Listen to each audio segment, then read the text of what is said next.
The greatest support magician left his party because they didn't pay him well and formed a new party with his 3 pretty students. In a world where the powers of the dormant demon lord created dungeons all around the world, and adventurer parties live stream their dungeon runs, Yuke is a mage and a member of a rank party named Thunderpike. All their members are strong, and they easily clear all the dungeons they enter. However, not everything is well with their teamwork once they are outside of the dungeon. Yuke feels like he is not being paid fairly for his work, and after a successful mission, he tells his party members that he is going to quit Thunderpike. The party leader Simon and the other members tell him to stop being such a whiny because he doesn't even join the fight and just stays in the rear, burning through their items and scrolls. They claim that they will be fine without his little support, and that is the final nail in the coffin. Yuke finishes his drink and then declares that he is going to quit the party forever, and they can go and shove their rank tag up their butt. The next day, Yuke goes to the Adventurer Guild to register himself as unemployed. Just as he finishes filling the form and hands it to the receptionist, a redhead hoe suddenly lunges at him and hugs him tightly.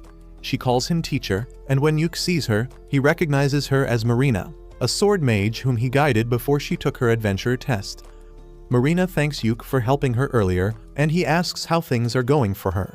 She tells him that everything is going well, and then learns that he is on the job market right now. Marina gets really excited on hearing that, and this thirsty bitch immediately asks Yuke to join their party. Yuke goes to meet with her party members, who were also his students along with Marina. The elf ranger Silk and the priestess Rain are both glad to hear that Yuke is interested in joining their party, but they ask him if he is fine joining a D-rank party that is just starting its career. Yuke tells them that he is fine with that because hustling like a rank parties is not for him anymore. He says that for difficult quests and dungeons, he used to invest a lot of money in consumable items, so he didn't earn much, but with D-rank quests, he will be able to save a ton. With that, Yuke officially joins their party and learns that the girls were planning to complete a quest to mine some magic iron ore today. They head to the dungeon to mine the magic ore, and Yuke feels nostalgic remembering how his journey began. He tells the girls that they can easily find the magic ore on the 6th floor of the dungeon, but they tell him that they are afraid of fighting the boss monster on the 5th floor, so they'll pass. Yuke suggests they can try looking for the ore on the 4th floor first, and they head into the dungeon. Marina has brought her grandpa's walking stick along to search for traps, but that is slowing down their pace, so Yuke decides to take the lead. He shows the girls a magic lantern that can easily detect any low-level traps, and because of that, they quickly explore the dungeon. Yuke begins recalling how this was the first dungeon he visited along with his former party Thunderpike 5 years ago, and their warrior was seriously wounded by the traps. Suddenly, he senses a monster and tells the girls to get ready to fight. They reach a room where wolf monkeys are waiting for them. Silk shoots down one of them quickly, and then Marina rushes ahead to deal with the other 2. Yuke casts physical enchantment magic on her to greatly improve her abilities, and then snares the monsters to stop them. Marina easily cuts through the 2 monsters, and she is shocked to realize how easy it was with Yuke's magic. He tells her that he cast 3 types of enchantment spells on her at once, and everyone is impressed because doing 3 spells at once needs a lot of skill. Soon, they reach the entrance of the 2nd floor, and after checking their equipment and stamina, they head downstairs. Suddenly, a group of zombie miners attack them, and it is Rain's turn to deal with them. Silk and Marina try to fight against the zombies to buy time for her to finish her incantation, and Yuke casts a protective spell on everyone so that the zombies can't even come close. This gives Rain enough time to complete her spell, and she blows away all the zombies with her holy magic. Everyone starts praising her, and Yuke remarks that using holy magic on such a scale costs a lot of mana. He uses a skill called Refresh Mana on Rain to charge up her mana reserves, and she is astonished to learn that Yuke can use it. She tells her friends that it is a rare spell that only red mages like Yuke can use, and with just this spell, one can instantly be admitted to an A-rank party. They are all amazed, and Yuke tries acting down to earth by saying that he is nothing special. They walk ahead, and he keeps pouring holy water on the ground so that the zombies don't attack them after being revived. Silk thinks that it is going to be really expensive, and they don't have the budget for that, but Yuke tells her to relax because he brewed it himself. This shocks Rain because Yuke is not even a priest, but he replies that he can use the purified ashes of the zombies to make holy water using alchemy. Soon, they reach the 4th floor, and Yuke says that they can find the magic ore on this floor. But before going any deeper, he wants everyone to rebuild their stamina by eating something. For that, he pulls out a whole-ass stove from his magic bag, which makes the girls excited. Yuke tells them that if they work hard, they can afford their own magic bag someday. He begins cooking egg and bacon for them, and then pulls out a magic pot that magically creates seafood soup for them. The housewife inside Rain gets wetter than the soup itself on seeing a pot that cooks food itself, and Yuke says that he found it in a high-level dungeon and it cost a lot to be repaired. After that, they start eating, and Silk notices that the food has extra mana.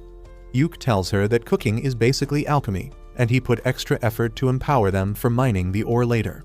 Soon, they find a giant rock lizard which has mineral ores on its back. Yuke slows it down with his magic, and then Marina uses her ultimate attack to kill it. She is really exhausted by using her ultimate just once, but Yuke replenishes her mana and tells her to keep practicing the skill.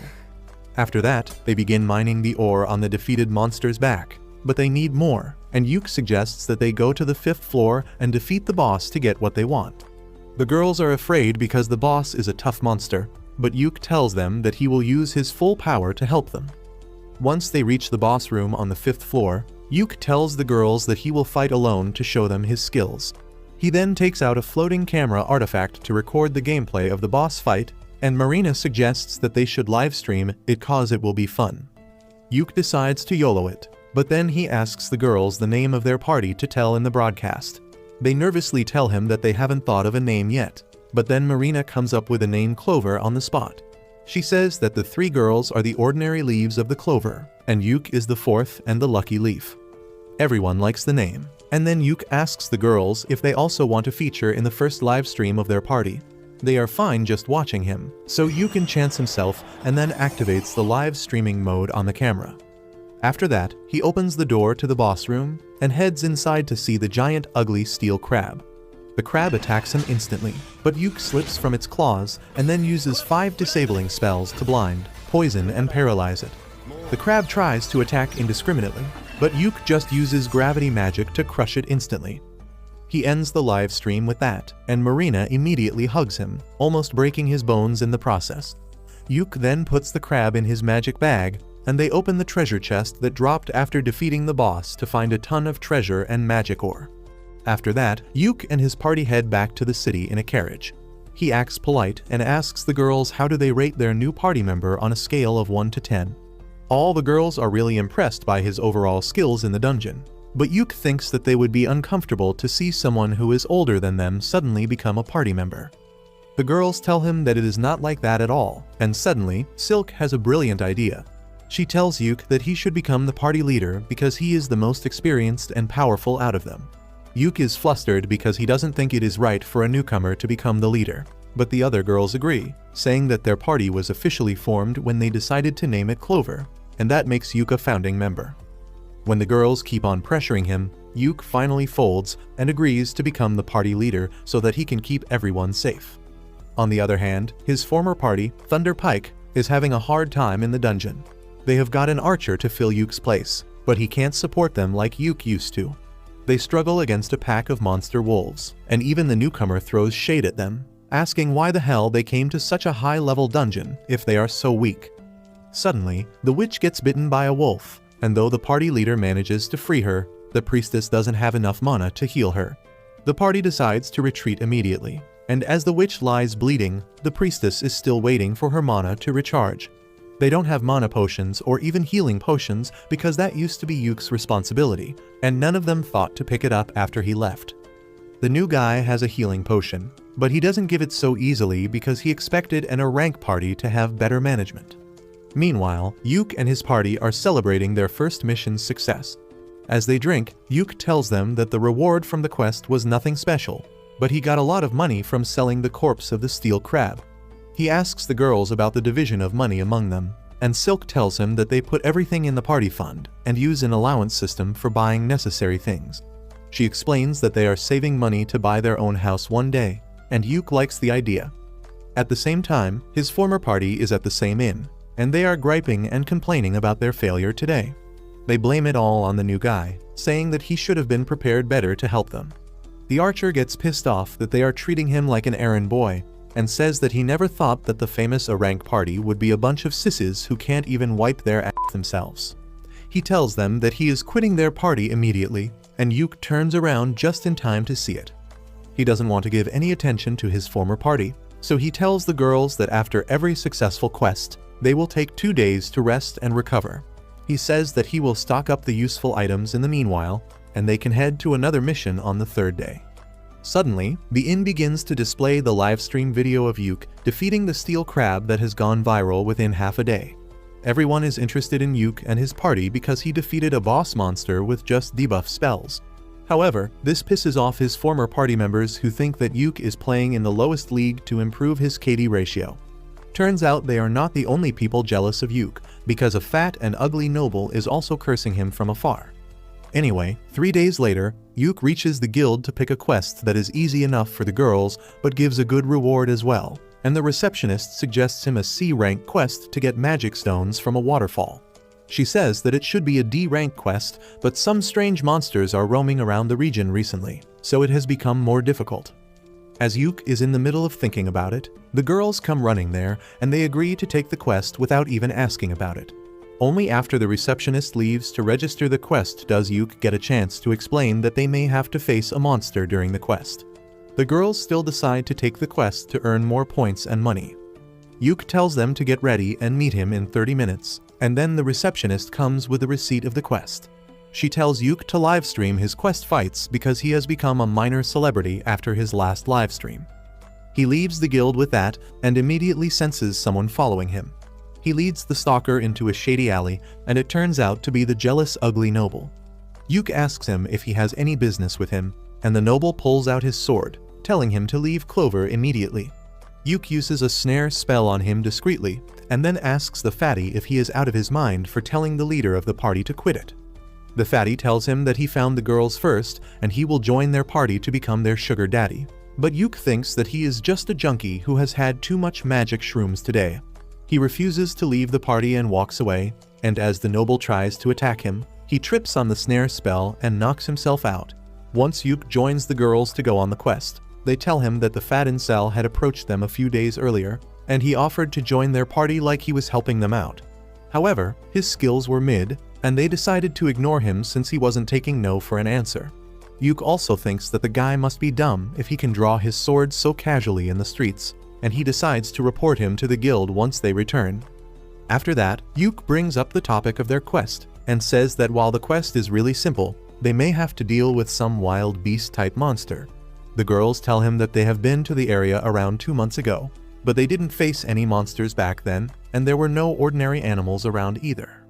The second part worries Yuk, and he says that the only reason all animals run away from the forest is because of a strong monster. He tells the girls that the monster was present in the forest that time too, but they were lucky enough not to encounter it. He says that as soon as they reach the forest, he will start recording everything, and if they run into the monster, he will live stream it.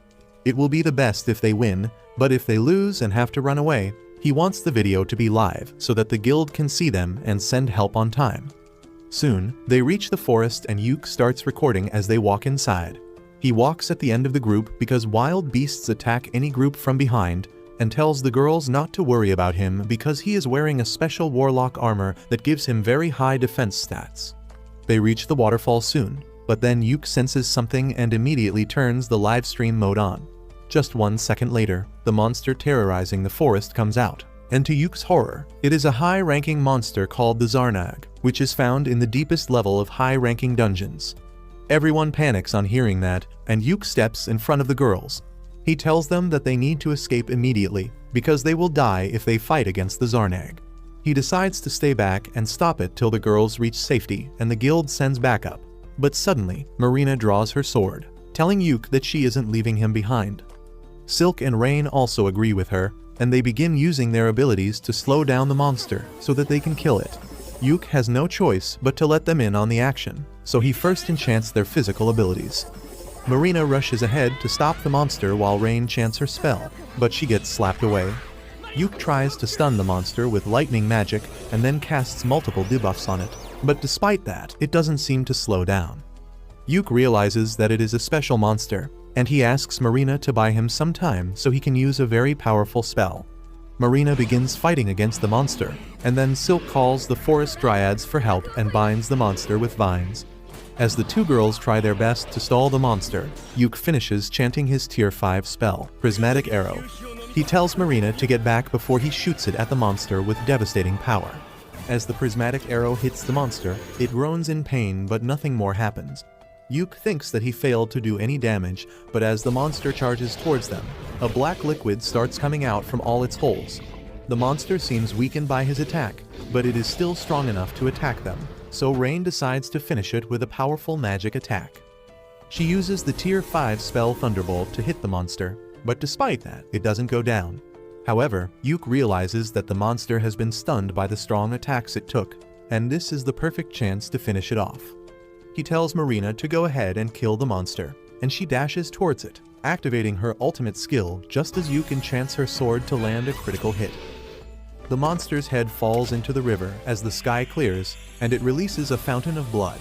Everyone is relieved at this, and then Yuk remembers that he was live streaming this fight. He thanks all the viewers for watching the fight till the end, and then ends the stream.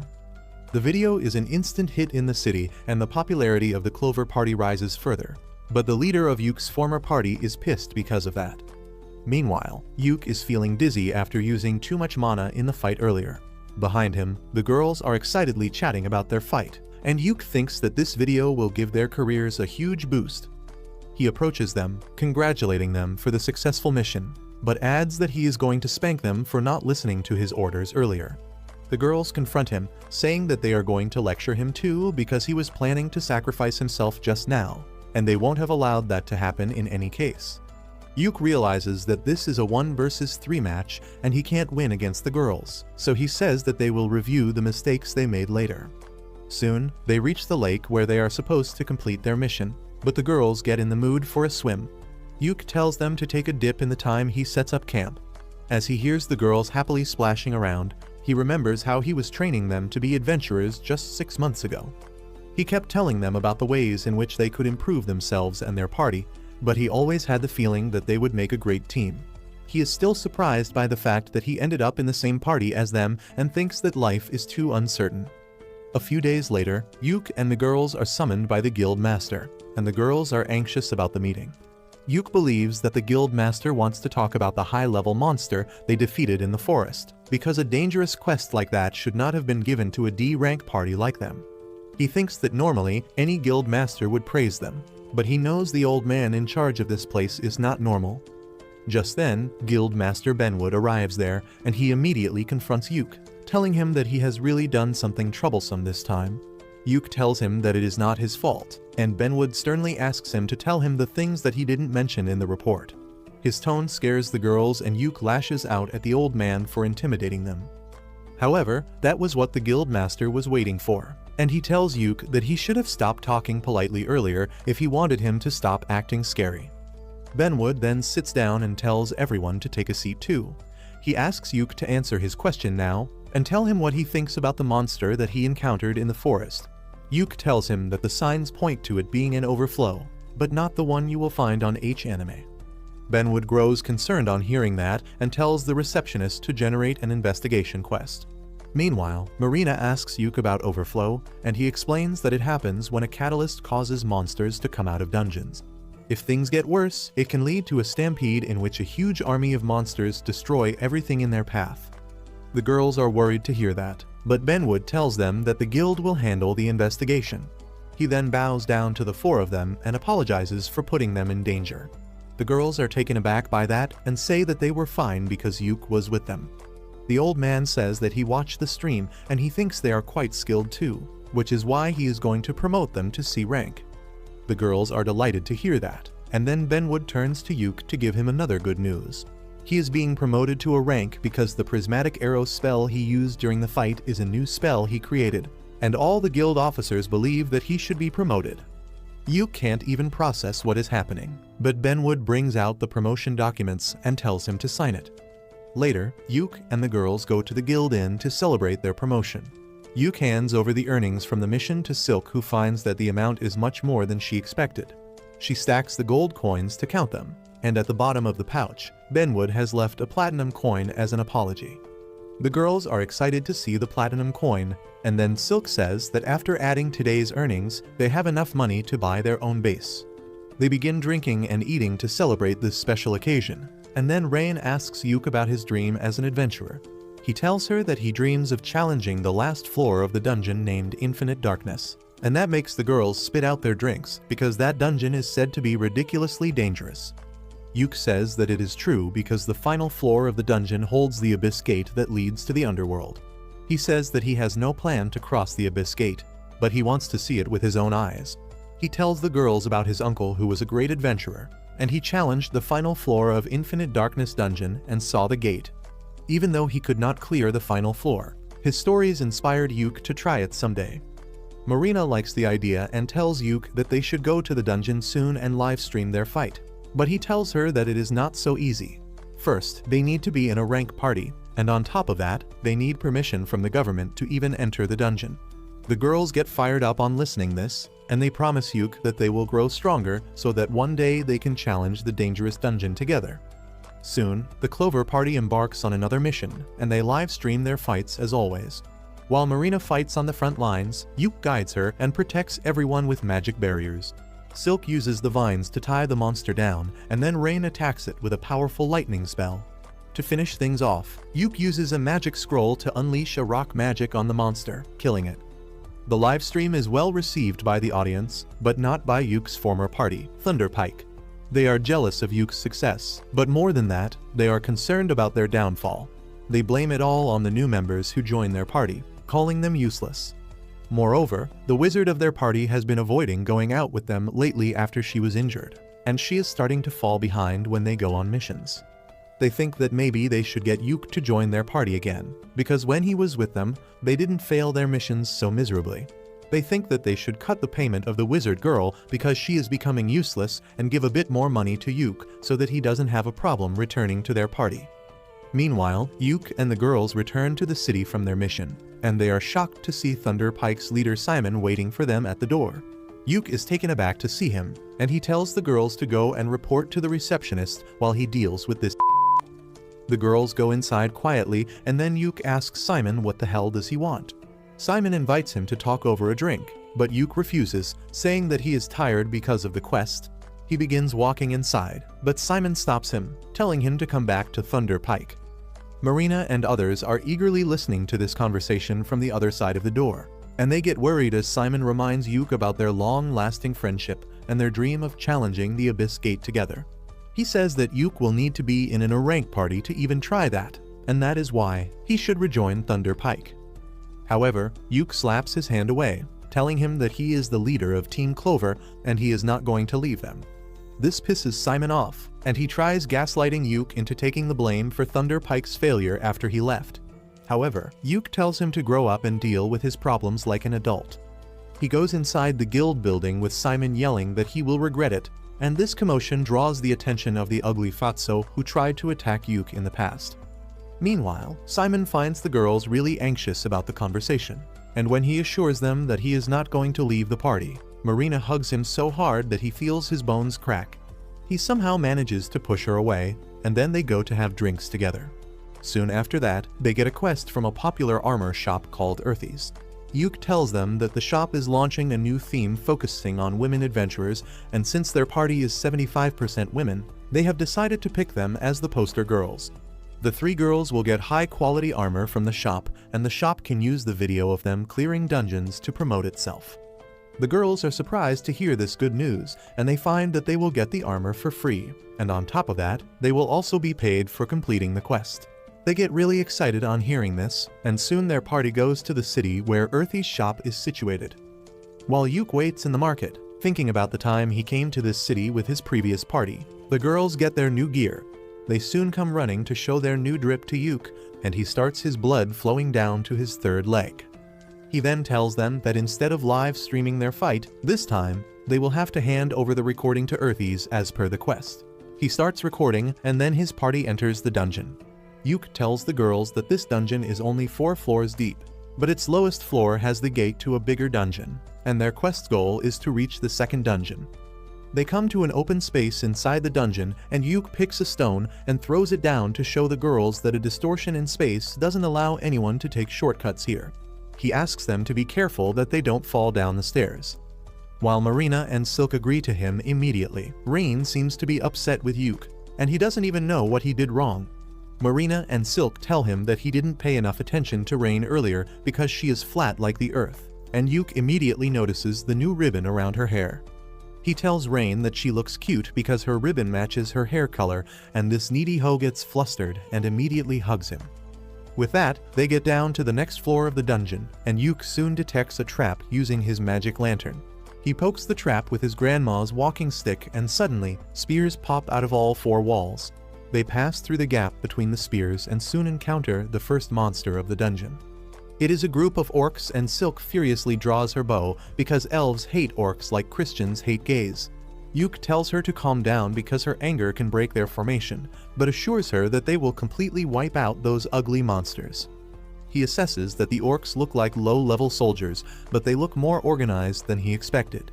He tells Rain to charge up a powerful magic attack to hit all of them at once, and then tells the other two girls to get ready to finish the ones left at last.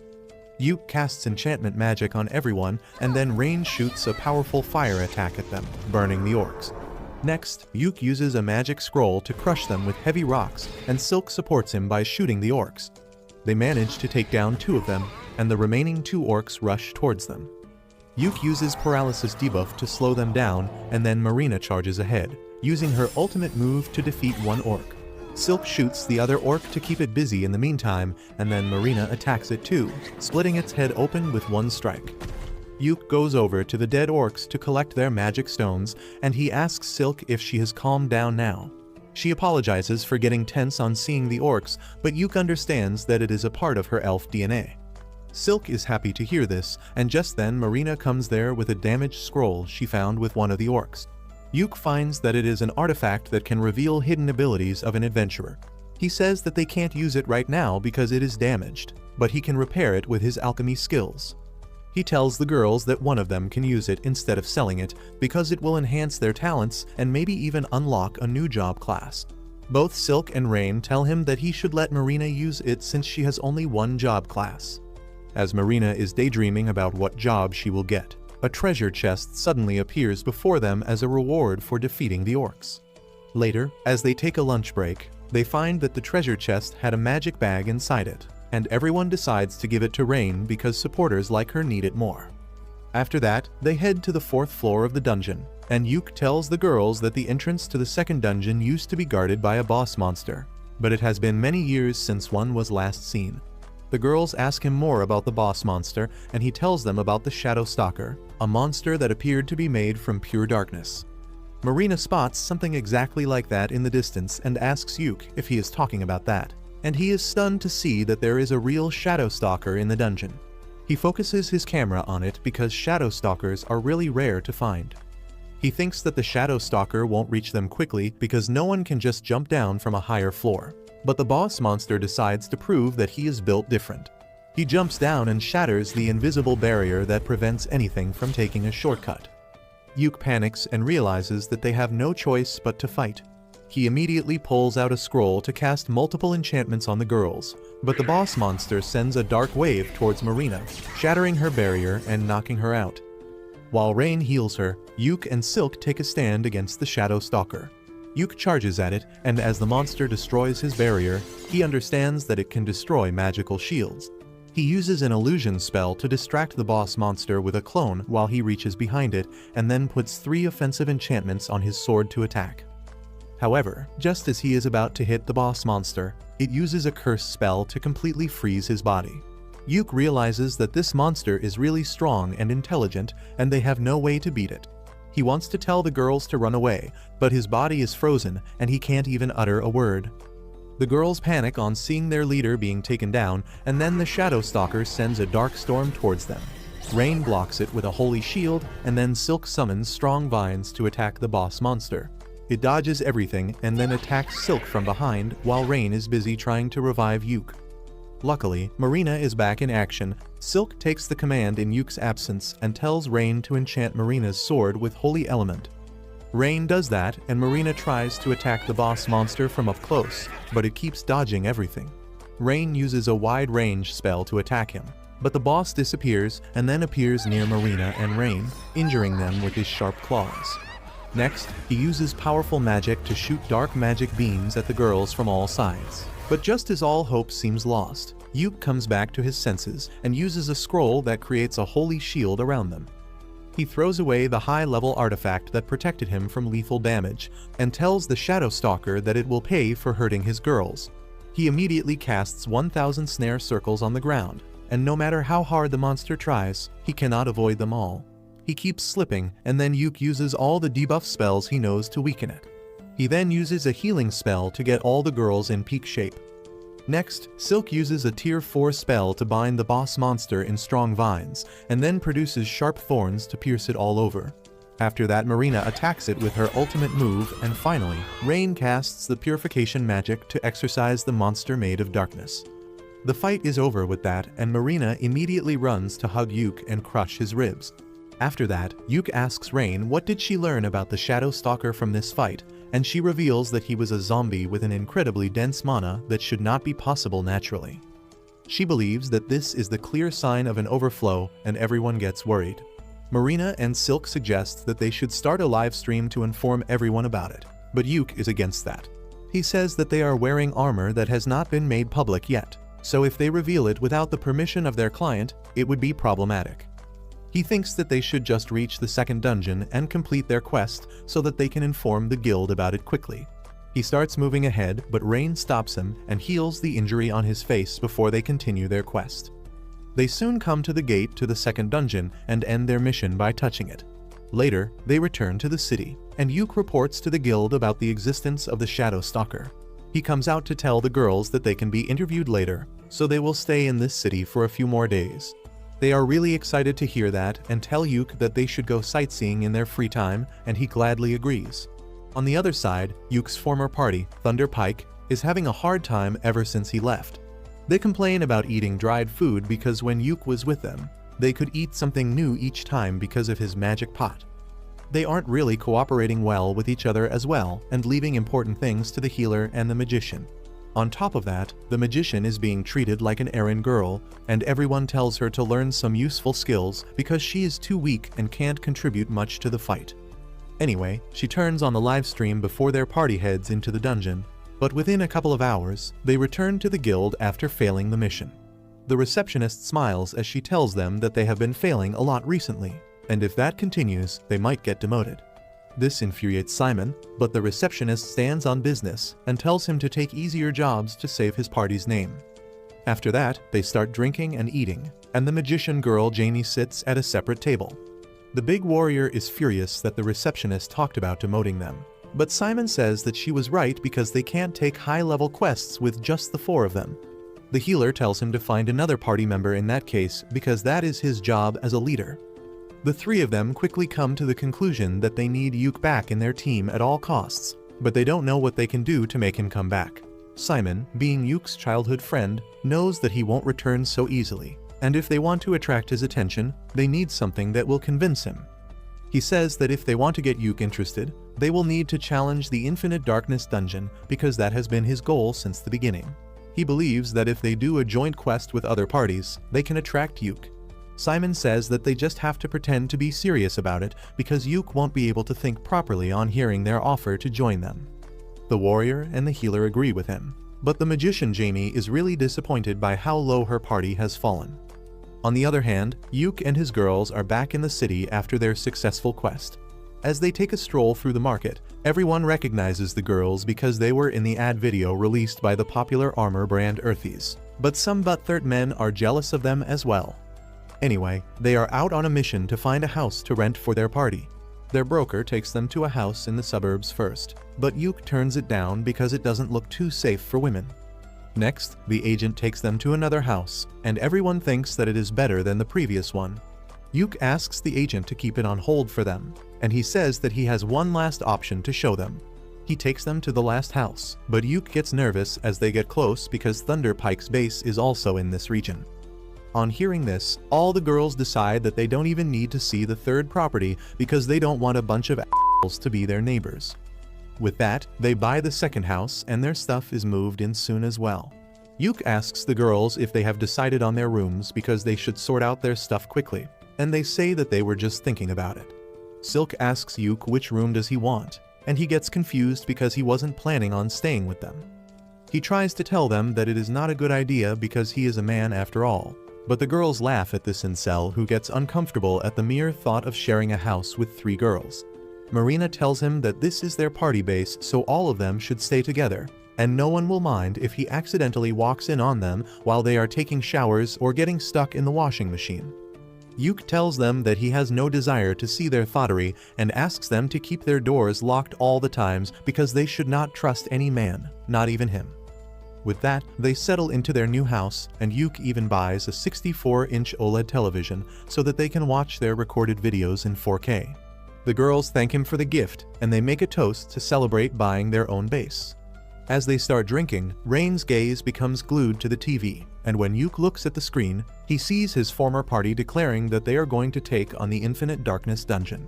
There are going to be more high-level parties with them on the quest to investigate the dungeon, and even the kingdom has given them the permission to enter.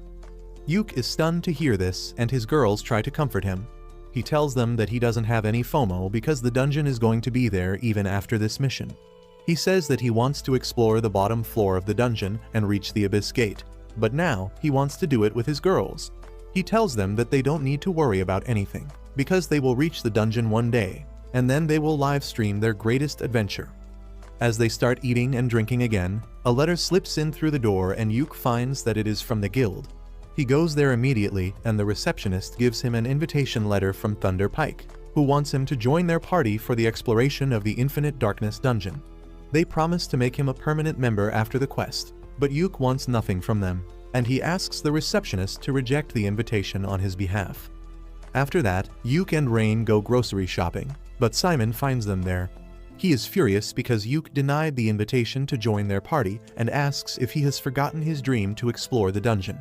Yuk remains calm and tells him that he is proud that his former party is going to explore the hardest dungeon and wishes him all the best. Simon loses his cool and says that their plan needs him to be in the party, but Yuk refuses again.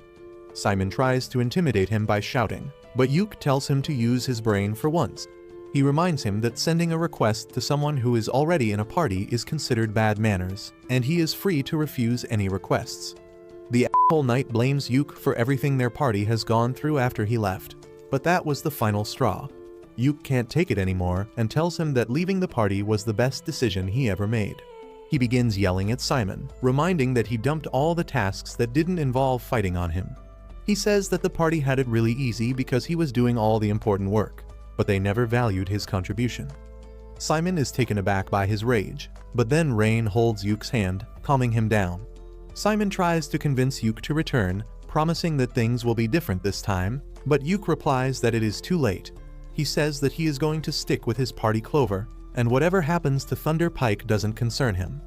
Yuk walks away holding Rain's hand and Simon curses him, saying that they will manage it even without him. 2 weeks later, Yuk is summoned by the guild master who tells him about the abnormalities in dungeons all around the region, which clearly signals a stampede. The guild master says that even the royal scholars think the same, and the reason they gave permission to investigate the Infinite Darkness dungeon was because of this. Yuk realizes that the situation is a lot more serious than he thought, and then the guild master says that he has a quest for his party. He wants them to investigate the Infinite Darkness dungeon, and Yuk immediately shoots down the idea because it is too dangerous. He says that Thunder Pike and other rank parties are strong enough to do the quest on their own, but the guild master informs him that 2 of the parties, including Thunder Pike, have backed out. He then gives Yuk a report about the only recorded log of the Infinite Darkness dungeon, reminding him of his dream to reach the bottom of the dungeon. The guild master tells him that they need someone as skilled and resourceful as him to take charge of this investigation. The old man then gives Yuk a scroll of exit, a super rare item that can teleport one out of the dungeon. Yuk asks why is he so insistent on him to take the mission, and he replies that he is the only person whose information he can trust. Just then, the receptionist comes there and hands over the official quest letter from the king to Yuk. He realizes that it will be tough to turn down the mission now, and tells the guildmaster that he will consult his party members before giving a final answer. Once he reaches home, he explains everything to the girls and says that they should turn down the request because it is too dangerous and they are not prepared for it. The girls, however, think that they have the latest equipment, and with some luck, they can manage to investigate the dungeon. Yuk is still not convinced because he is scared of losing them, and Rain hugs him, asking him to show more trust in them. The other girls also tell him to stop hesitating and chase his dreams freely, because they want to rise up in the world of adventurers with him. Their words give Yuk confidence, and he goes to the guildmaster's office with the girls and accepts the quest. He says that they might need another party member to fill in the role of a scout, and the guildmaster says that he has already prepared for that. On his cue, the receptionist comes there with a nervous cat girl who introduces herself as Neen. She says that she specializes as a ninja and wants to join their party for this mission. Yuk has no problem with a new party member, and they immediately go to the entrance of the Infinite Darkness dungeon, which surprisingly was under the guild building the whole time.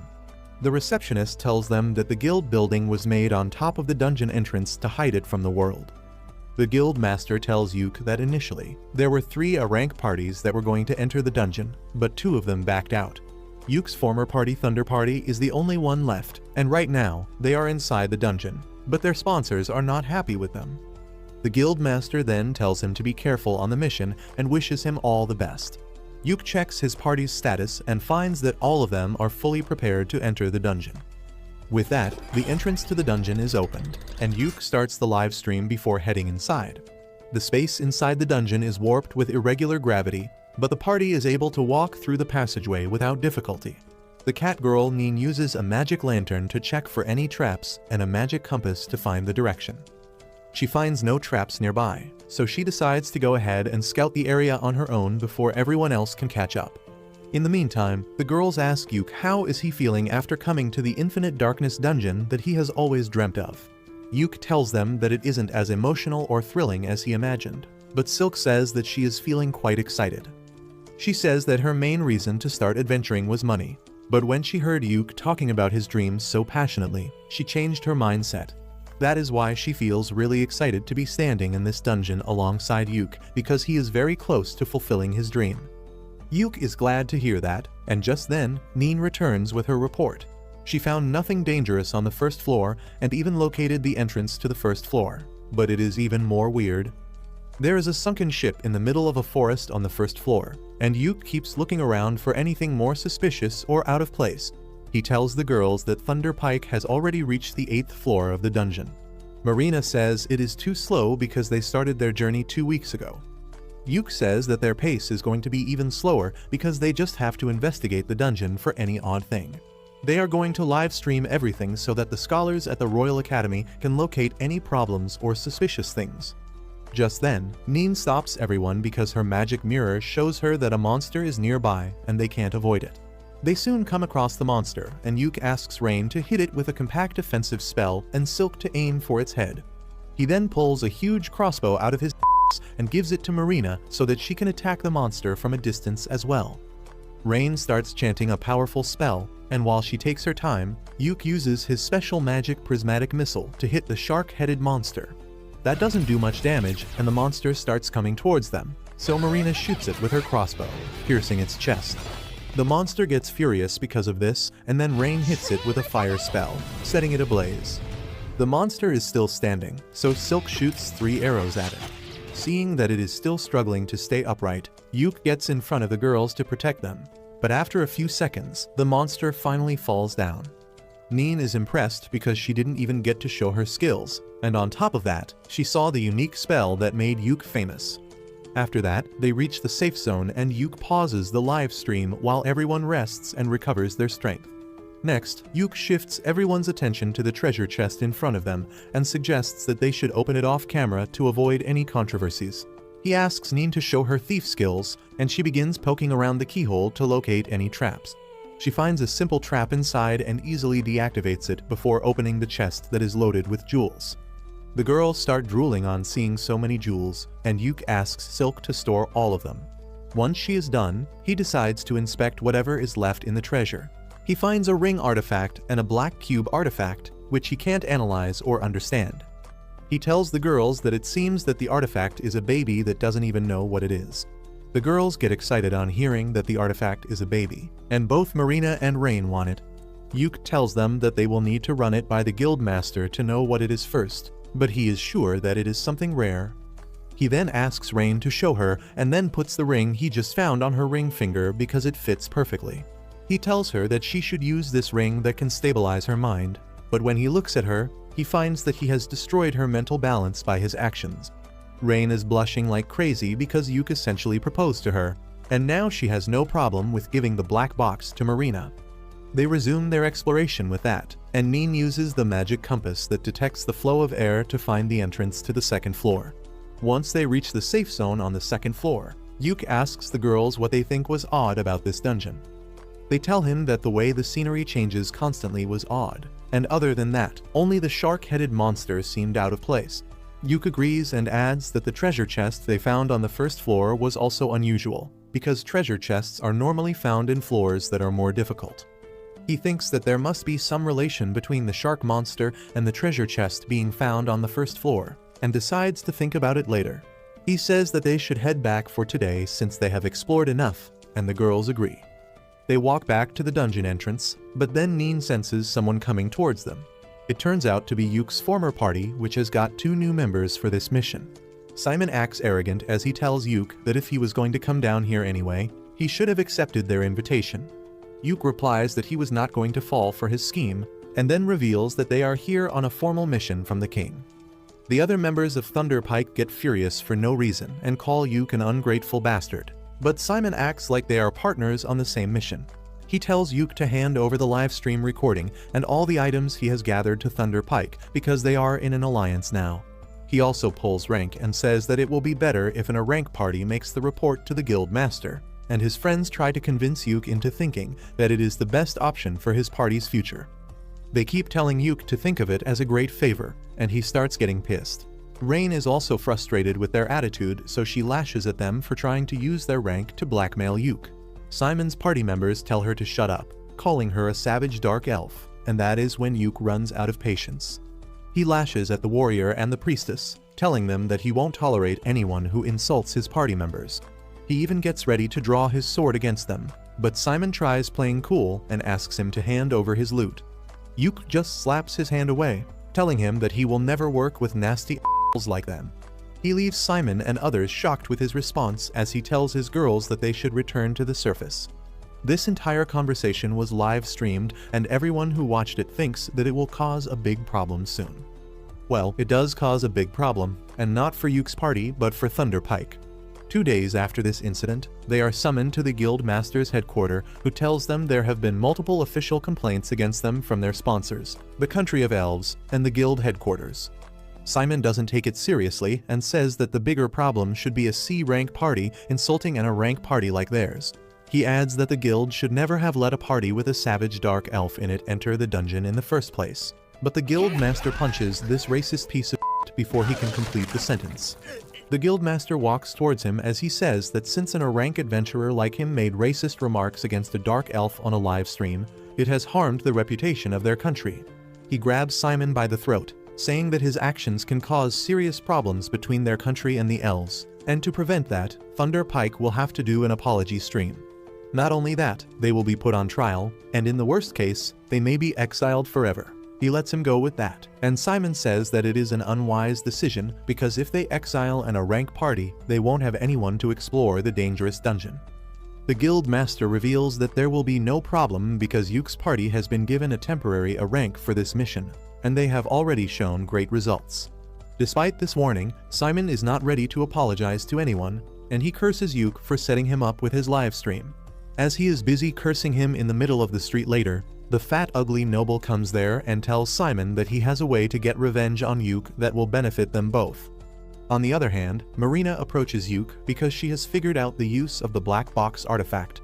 Yuk is eager to learn how a dumb like her could discover it, and Marina replies that after she spent enough time with the box, the idea came to her naturally. However, she can't use it by herself, and she needs Yuk's help to fully activate the artifact. He thinks that it needs a touch of his alchemy skills, but instead, Marina just asks him to hold the box and think about her. Yuk thinks about Marina as a fighter, and suddenly, the black box transforms into a special sword designed just for her. Marina is overjoyed to see the sword, but Yuke doesn't even understand what is happening. Marina refuses to explain things to him and just says that the black box was like a baby, and it needed a mom and a dad before it could start functioning. Yuke gets embarrassed on hearing that, while this psycho bitch starts cuddling with the sword itself. The next day, Yuke and the Clover Party go to the Infinite Darkness dungeon again, and he turns the live stream on in advance. He then tells the girls that their mission for today is to reach the stairs in the 3rd floor of the dungeon, and they will decide whether to explore more or return based on what they find there. They quickly cross the 1st floor without issues and then reach the 2nd floor, which is much different than they expected. It is a vast grassy plain, and even the sky is there despite them being inside the dungeon. Everyone is left astonished by this sight, but Yuke tells them to take a deep breath and calm themselves. He says that there are records of some dungeon floors copying the outside world, but they are always found deeper than the 20th floor. He wonders if this floor is like the outside world because the dungeon layout changed, or if the lower floors of the dungeon are moving upwards because of some irregularity. No one has any answer to that yet, and Yuke decides to find more about the floor first. He asks Nin to do her thing, but her compass that tells the wind direction is not working because the wind here is too strong. Rain suggests that she can use her telescopic eye spell to scan the area quickly, and Yuke tells her to go ahead. This thirsty hoe climbs on his shoulders and he begins melting under her thick thighs. Rain then uses her telescopic eye spell to look far away and finds a house in the distance before her eyes get tired. Yuke decides to check the house out, and on the way, he tells the girls that ruins are commonly found in dungeons, but a complete house appearing is a really suspicious thing. Moreover, he is worried about the sun in the sky. He believes that it is some sort of artifact that is giving them light and heat, but if it is designed to work like the real sun, it may set when night arrives. He thinks that it may be one of the dungeon floor mechanisms, and suggests that they take action while the sun is still shining. Soon, they reach the house and surprisingly, it looks newly built. Rain can't sense any mana coming from it, but Yuke refuses to believe that it is a normal house. Suddenly, the house door opens and an old woman comes out holding a tray with tea and pumpkin pie. She treats Yuke and the girls as guests and asks them to come and have tea with her, but they are incredibly alert now. Yuke refuses her offer, saying that they don't think they should come inside her house because it is suspicious, and the old woman says that he shouldn't resist because it is going to be night soon. Just as she says this, the day turns into evening and the house starts growing bigger. Yuke feels strangely drawn towards the house but stops right before entering it, and the old lady reveals her true form to be a goth mommy. She tells Yuke that he is a smart one to realize that coming inside would have been dangerous, and then her house grows even larger, turning into a dark castle where she sits on her throne after turning into a lowly. Yuke realizes that the woman in front of them is Persephone, the ruler of the underworld. Persephone is again impressed by how smart he is, and says that she is going to trap his soul and that of his friends for her entertainment till eternity, and they can't do anything about it. Yuke suddenly kneels before her, respectfully greeting her and saying that he will meet her again when his time comes, but not today. Persephone reluctantly takes his word, but she puts a curse mark on him to always remind of his promise. With that, Yuke tells the girls to run back to the 1st floor immediately and uses physical enchantment magic, allowing them to reach the safe zone before the dark mist of the castle catches them. Yuke ends the livestream and his girls give him a mirror so that he can see the curse mark on his face. Rain examines it and finds that it is way beyond her level, and Yuke tells her that he will hit the temple as soon as they reach home to do something about it. They begin having lunch with that, and Yuke tells the girls that they were just in Persephone's territory, which is mentioned in the old myths where daytime is just like Earth, full of life, but when night comes, it becomes the underworld and everything reverses. Yuke suddenly comes up with a theory about the underworld being found in the dungeon, and says that it must be because of the abyss gate located at the end of the dungeon. He says that different worlds are connected to each other through the abyss gate, and the infinite darkness must be a special dungeon that can replicate those worlds inside it.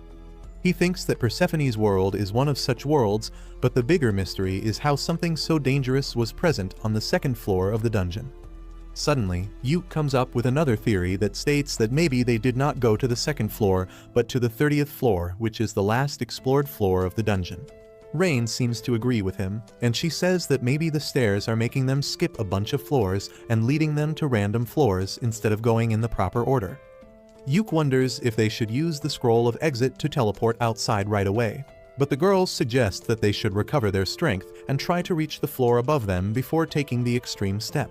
Yuk listens to their suggestion, and all of them go to sleep. The next day, Yuk opens his eyes on hearing Simon's voice and finds that he is tied down. He doesn't understand what is going on, and Simon tells him that he followed him here to settle the score with him. He tells Yuk not to try anything because his party has his girls as hostages, and they have even put a slave collar around Rain's neck, which he got from one of his sponsors. Yuk tells him that if word about this gets out, he will be arrested, but Simon doesn't care because he is already at rock bottom. He tells Yuk that there is a way in which the girls don't get hurt, and that involves him signing a contract that reads that Clover and Thunderpike had formed an alliance when the mission started, and racist remarks against elves were common in Clover. Thunderpike was doing just what they do, so the root of the entire problem is Yuk, who started it all. According to the contract, Yuk is going to take responsibility for everything, and his entire party will be absorbed into Thunderpike to cover for the damages they have done. Yuk is aghast on reading all this, and he says that he thought Simon was just an idiot, but he turned out to be an absolute Simon kicks him for saying that, and then starts stomping on him angrily, saying that if he doesn't comply, he will give the girls in his party all the STDs he has, and then kill them. He then derails from the topic and starts cursing Yuk for the misfortunes of his party while continuing to beat him. The warrior from Thunderpike tells Simon to stop wasting his time there and share the girls with him, and to avoid that, Yuk decides to sign the contract.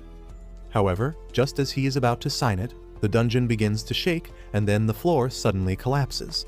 Simon and his friends fall down first, and when Yuk goes to help his girls, he finds that Simon has taken his magic bag. He can't do anything in this case, and the ground under them collapses too. However, the magician girl Jamie, who is finding it hard to keep up with the scumbags of Thunderpike, uses a spell to slow down their falling speed. Yuk thanks her for saving them, and Simon can't stop cursing her. Just then, a huge horde of orcs come out, and Jamie immediately gives Simon his magic bag before waking up and freeing his girls. Simon uses a scroll to keep the orcs away, and then decides to use the scroll of exit to get out. He asks Jamie to bring Simon and others in range as well, and she asks if he is sure about it after all they did to him. Yuk says that the law will decide what to do with them, but Simon has other plans. He takes Rain hostage and tells Yuk to save him if he wants to see the girl. The orcs start attacking them, and Marina and other girls hold them off. Simon once again tells Yuk to save him, but then Jamie tackles him from behind, letting Rain get away. Simon kicks her and then starts walking towards Yuk like a deranged lunatic, even abandoning his party members who can't move. Jamie shoots a magic bullet at his knee to stop him from hurting Yuk anymore. Yuk asks her to come now, but she refuses, deciding to accept her fate with her old party instead. Simon tries ordering Rain through the slave collar to obey him, but Yuk teleports his party away before that. Simon gets frustrated and desperate because of this, and he decides to put forbidden muscle juice into his body to fight against the orcs who are gathering around him. Soon, Yuk and his party reach their home, and they find a recording stone left in Yuk's bag. It contains a message from Jamie, who just wants to apologize to Yuk for everything.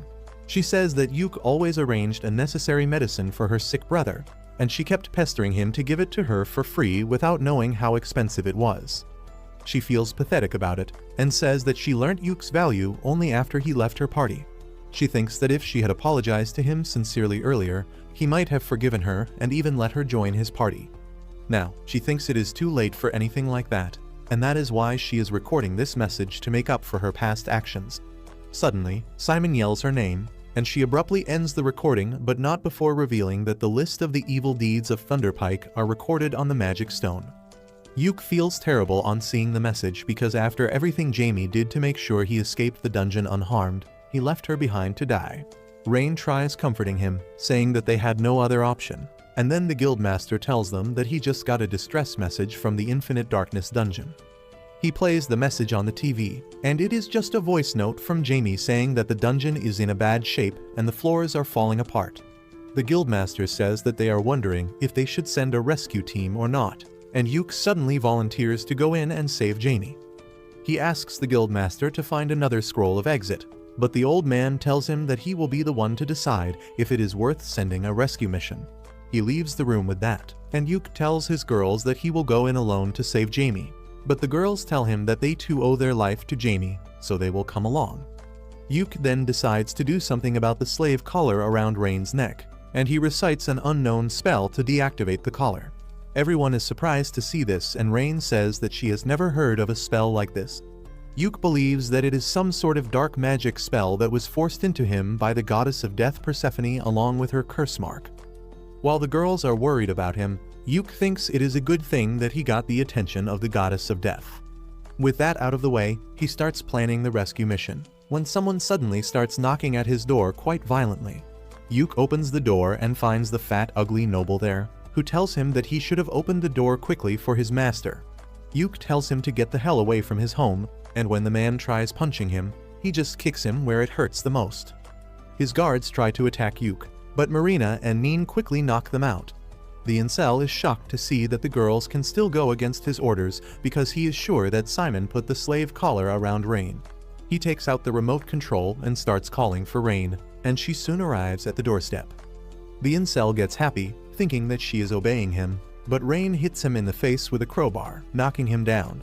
Rain agrees to let the bastard live because of that, but she puts the slave collar around his neck and takes the remote control from him, telling him that if he tries approaching her ever again, he will die in the most painful and embarrassing manner imaginable.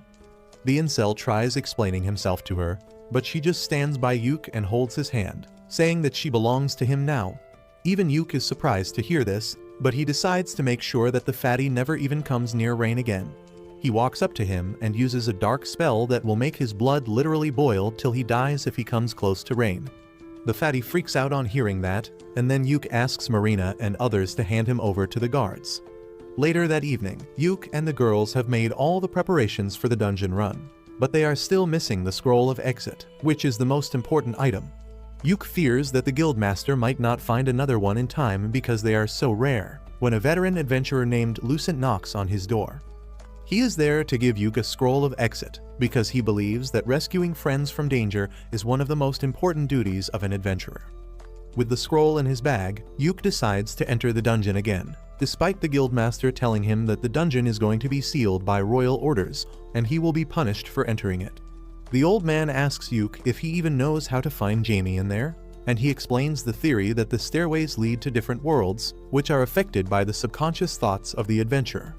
The guildmaster and the receptionist remember their glory days when they raided the dungeon, and Yuk's theory makes sense to them.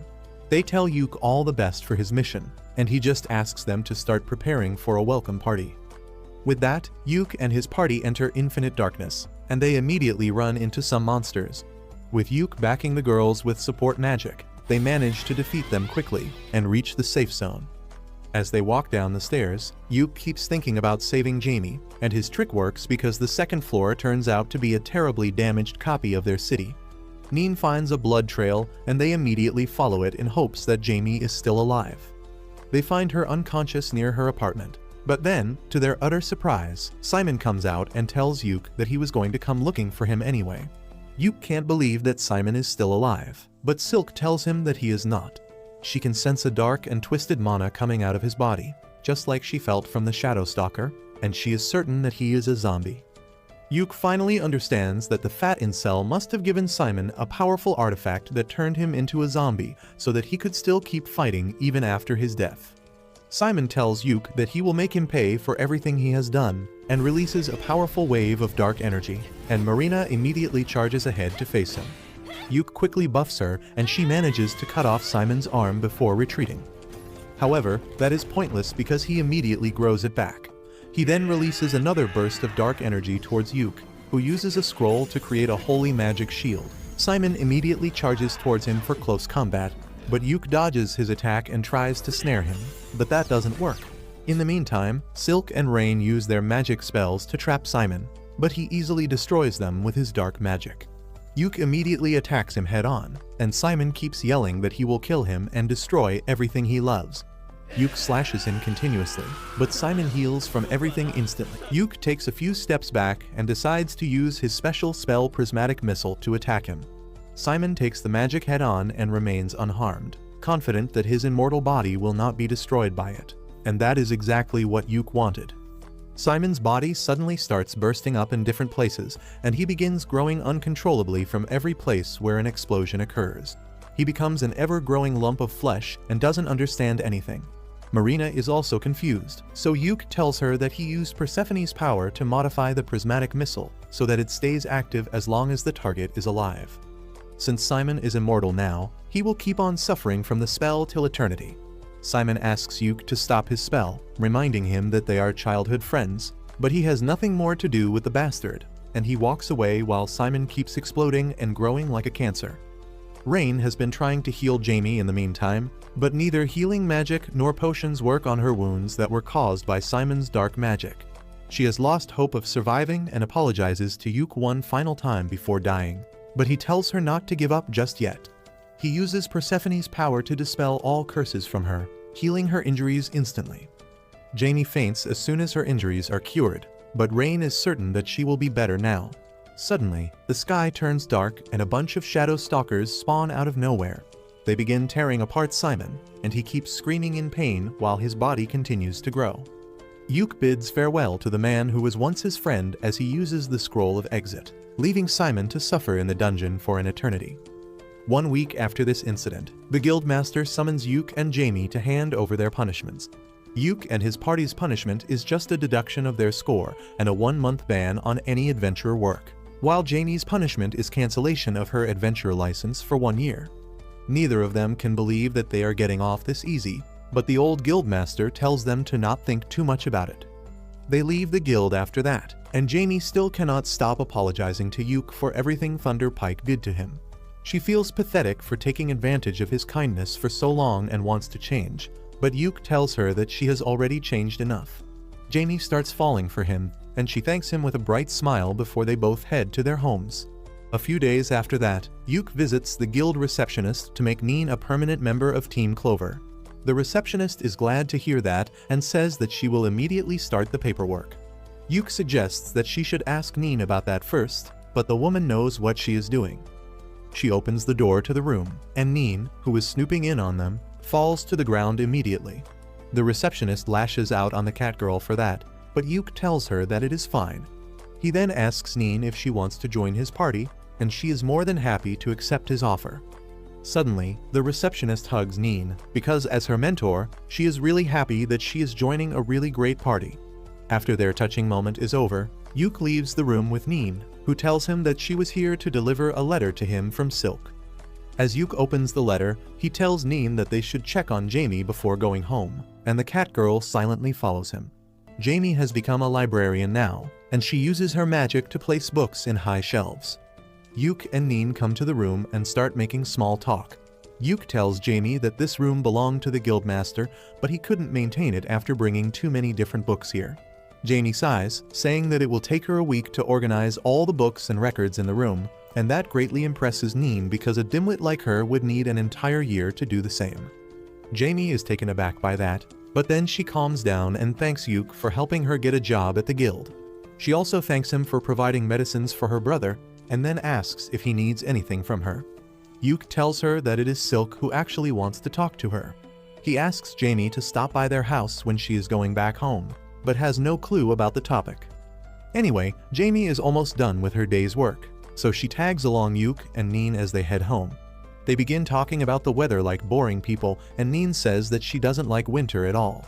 Yuke tells her that his hometown got a lot of snow during winters, and he begins recalling the fun moments he had with Simon in their childhood.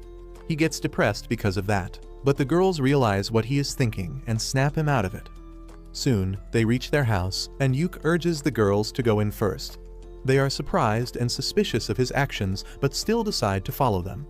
As they open the door, Silk and others burst some party poppers to welcome Neen and Jamie to the Clover Party. Both of them are really surprised, but that was what Yuke and his girls had planned for them. Jamie gets mad at him for deceiving them, but Neen is really thrilled about it. She feels happy on becoming an official member of Clover, and the girls take her inside. Jamie, however, stands in the doorway with her head hung down, and Yuke asks if she doesn't want to join their party. She emotionally tells him that after everything she has done to him, she doesn't deserve to be in his party. Silk and others return to the doorway on hearing this, and they tell Jamie that she is one of them now. They remind her that she saved their lives, so everything is even between them, and they could surely benefit with one more member in their party. Jamie is moved to tears on hearing their kind words, and then the welcome party starts.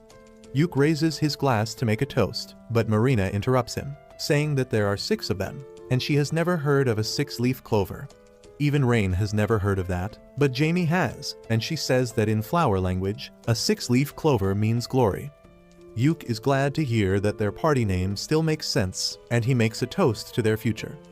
Once the party is over, he walks Jamie home, and they start talking about the old times. Yuk says that when he first came to the city, he admired Jamie because he was a country bumpkin, and she gave off city girl vibes. Jamie also remembers the time when Yuk was completely clueless about most things in the city. To hide his embarrassment, Yuk says that Simon was the same as him, but the mention of Simon turns the mood of the conversation gloomy very quickly.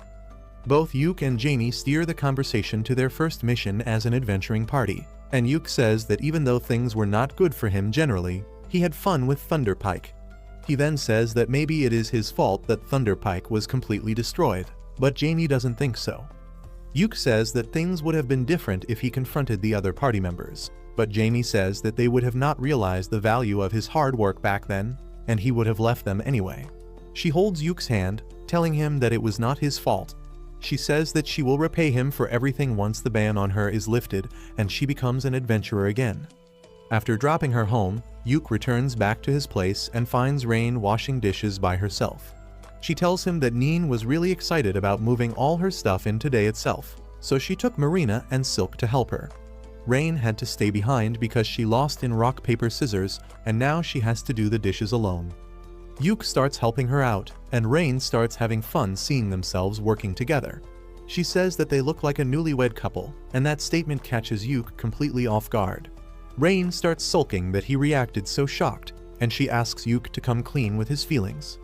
He suddenly holds her hand, and they both start blushing as Yuk says that he is not sure what he should do. After staring at each other for a while, Rain kisses him on the cheek, telling him that this is how she feels, and asks him to give his answer later. Yuk is completely flustered now, but before he can react, Neen and others return. They call Yuk to help them move the heavy stuff, and he runs away, still flushing red. A month later, the suspension on the Clover Party is finally removed, and Yuk visits the guild building to get some information about the available quests. The receptionist has a little insider news for him, and she informs him that a new dungeon has been discovered recently. Yuk is shocked to hear that because the last dungeon was discovered 10 years ago. The receptionist tells him about the dungeon's location and says that it would be a nice place to do the comeback live stream of the Clover Party. Yuk begins thinking about it, and then the receptionist adds that the royal scholars think that the abnormalities with all other dungeons were because of the appearance of this new dungeon. Since the Clover Party did a great job investigating the Infinite Darkness dungeon, the scholars want them to investigate the new dungeon as well, and the kingdom has issued an official mission request for them. Yuk is surprised and thrilled to learn that the kingdom is giving his party another great chance, but he cannot give an answer to the request before consulting his party members. He returns home to share the information with the girls, but he only finds Marina doing maintenance on her gear, while the other 3 are busy elsewhere. Yuk decides to tell them about the mission request at dinner, and Marina tells him that she is going to the guild for a bit because Jamie had something exciting to share with her. Just as she leaves, Rain comes out of the bath with her hair dripping wet, and tells Yuk to dry them for her. He does as he is told, and after that, Rain heads for a nap, inviting Yuk to join her, but he is a wimp to jump at the offer. Just then, Silk comes there with some coffee for him, and as they sit down to have a sip, Yuk decides to share the information with her first because she is the most responsible member of the party. Silk is also really excited to hear about the new dungeon, and asks Yuk if he has any details about the mission. He tells her that he forgot to ask for the details and decides to visit the guild once again. Silk asks him to visit Jamie in the guild as well, and invite her and her brother to the party they are throwing to celebrate the ending of their suspension. Yuk tells her that he will do so, and then Silk suddenly starts acting shy, asking him to take some free time and spoil her like he spoils Rain. Yuk panics on hearing that, but Silk dismisses it as a joke and sends him away to the guild to get information about the new dungeon. Soon, Yuk and the girls head to the city of Duna, where the new dungeon has been found. Yuk drives a carriage while the girls keep chatting about how excited they are to go to a faraway city to explore a new dungeon. After 2 weeks of traveling, they finally reach the trade city Duna. They immediately reach the market as soon as they enter the city and find that it has different kinds of stores they have never seen before. Yuke grosses Marina out by saying that people here eat three-eyed frogs stewed in snail slime, but then tells her that he was just joking. He suggests that they should try out the food in this city before they go on the dungeon exploration mission, and then promises Rain that he will visit an artifact shop with her too. Rain notices that a lot of adventurers are in the market, and Yuke suspects that the news of the new dungeon has already spread. He points out that there are even adventurers and soldiers from nearby countries here. The nation whose presence is felt most strongly is Salmuteria, a nearby country with a very strict social hierarchy. Yuke tells the girls that the people in Salmuteria are quite proud and rigid when it comes to their family and bloodline, so they all have unique designs on their clothing that show their family and status. Marina suggests that they are practically a family too, so they should also design matching cloaks and armbands for their party. Everyone likes the idea, and Yuke says that he will come up with something later, but then he begins to think of ways to make the matching accessories useful as well. Soon, they reach the Adventurers Guild, and while Yuke and Silk go to talk to the guild master, the rest of the girls decide to chill at the pub. Yuke and Silk meet the ugly old hag Maniela, who is the guild master of this city, and then Silk begins asking her about the details of the mission. Maniela tells them that they don't need to map the dungeon, but they are free to do so if they want. She also says that all the items that the Clover Party finds during its exploration are theirs to keep, but the guild will check them first and put them on a list in case they are dangerous. While Silk is talking with the old woman, Yuke keeps staring at her. She tells him to stop trying to appraise her because that is rude, and Yuke immediately apologizes. Maniela tells him that it is natural for him to beware of someone he has met for the first time, but she assures him that they are going to be honest business partners for some time now. She then tells Yuke that she is not just an ordinary old woman, but a member of the legendary party who reached the final floor of the Infinite Darkness dungeon. Benwood, the guild master from the previous city, was a member of the party, and so was Saga, Yuke's uncle who inspired him to become an adventurer. Yuke is astonished to hear all this, and then Maniela tells him to stop being so nervous around her. She wishes him all the best for the mission, and then gives him a map to the inn where she has arranged for his party to stay. Once they leave the guild, both Yuke and Silk try to relax because being with the old hag really exhausted them. They decide to check out the hotel she has arranged for them after picking up the rest of their party members from the inn, but when they reach there, they find them in a fight with a group from Salmuteria. The people from Salmuteria speak a different language, but they are obviously pissed at Marina and others, who hold their ground and tell them to get lost. While the rest of the customers are waiting for a fight to break out, Yuke arrives there and immediately rushes ahead to solve the matter. Marina tells him that these bastards were trying to force them to pour their drinks, and then some. Yuke realizes that they were trying to aggressively pick his girls up, and he tells the men that they should stay away from his friends. However, his Salmuterian is not up to the mark, and he ends up telling the drunk men that all the women in his party are his wives, and he makes love to them every night. The men are taken aback by this and leave immediately, and only Rain really understands what Yuke just said. Once the fight seems to be over, the crowd disperses, but Rain and Neen are still furious. After that, Yuke leads the girls to the place they will be staying, and on the way, he explains that Salmuteria is the worst nightmare of all feminists because women are treated as property there. That is why the drunk men tried to force themselves on Marina and others, but they also have strict laws that can backfire on them if they try to steal another person's woman. Yuke explains that when he said that they were his companions, the men must have understood his point and left to avoid conflict. Marina, the submissive gets excited on thinking that Yuke called her his property, but he tells her that it is not what he meant. She tells him to quickly make matching cloaks for the party so that everyone knows they belong to him. Just then, Rain also tells Yuke that his Salmuterian was not correct, but instead of explaining what he really said, she begins to giggle uncontrollably. Soon, they reach their hotel, and the elf manager turns out to be a big fan of the Clover Party. She tells them that all their expenses will be covered by the guild, so they can order anything they want. Also, the entire hotel is reserved for them as long as they are going to stay here, and the manager tells them to pick any room on the second floor. Yuke and others thank her for her hospitality, and the manager decides to show them her hotel's speciality before they go to their rooms. She leads them to a hot spring in the backyard, and only Neen has seen one before. She eagerly tells her friends about how hot springs work and invites them to take a dip with her before having dinner. The next day, Yuke and Silk hold a meeting to explain their strategy for the upcoming mission.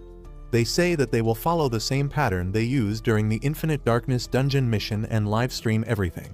Their goal is to fully explore the dungeon till the 5th floor, after which it will be open to the public.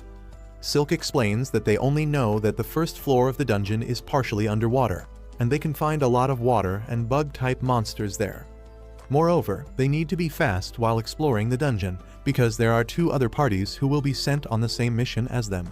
Yuke tells the girls that they don't need to take part in this exploration race because the other 2 parties are more experienced than them, and if they try to compete, they might get injured. After explaining this, Yuke says that on the first day, they will aim to reach the 2nd floor and then cover the entire 1st floor to get a good idea of what the deeper floors are like. He then tells Neen that her air flow artifact might not be able to help her find the way out in the dungeon because of all the water, so she should come up with another way to find the proper way. After that, Silk tells everyone to finish their preparations by the end of the day because they will be heading to the dungeon first thing in the morning. The next day, they head to the dungeon's location, and Maniela is there to greet them at the observation center set up by the royal scholars. Marina asks her the name of the dungeon, and Maniela says that it has not been named yet because they don't know what is inside. She tries to encourage Marina by saying that her party might be the one to name the dungeon, and everyone gets excited on hearing this. With that, they go to the entrance of the dungeon, and Yuke starts live streaming to let the world know that Clover is going to explore a new dungeon today. The party enters the dungeon, and while Yuke and the girls are chatting excitedly about their expectations from the new dungeon, Neen finishes scouting the way ahead. Yuke asks her if she finds anything special, and the cat girl tells him that she saw something that she doesn't recognize or even understand. Everyone follows her, and Neen shows them the strange floating chains around the corner using a mirror. Even Yuke has not seen anything like it, but he suspects it to be a monster, so he tells the girls that they are going to attack it. He enchants their physical abilities before rushing at the chain monster, who begins attacking them as soon as they come in his range. Yuke uses his debuffs to slow it down, giving Marina and Neen the chance to attack it up close, but they don't do any damage at all. The monster suddenly grabs rocks and starts yeeting them at the party, so Yuke hits it with another round of debuffs. The monster attacks him in response, but Rain stops it using a thunderbolt. Just as the monster is pushed back by her attack, Marina leaps at it, unleashing her ultimate move to slash the chains and the core of the monster in half. She is really exhausted after this fight, and Yuke decides to analyze the enemy they just fought before moving ahead. Neither Rain nor Silk have a clear idea, but they tell him that the monster was like a magic creature, but it also had dark and corrupted energy like zombies. Yuke decides that it is best to let the royal scholars handle the decoding process, and he begins picking up the pieces of the monster. Rain suddenly notices a shiny ring in the rubble, and Yuke picks it up. He tries to appraise it, but doesn't find anything helpful information about it, so he leaves it for the scholars as well. After that, Neen decides to scout the region ahead quickly, and Yuke begins to worry that this dungeon might be really difficult if they faced such a strong monster right off the bat. Marina has some input about the monster, and she claims that it felt like a human. She explains that her samurai job gives her an idea about what she is killing, and Rain agrees with her because even after they killed the monster, it dropped no magic stone. While everyone is wondering what the monster really was, Neen returns after finding the staircase to the 2nd floor.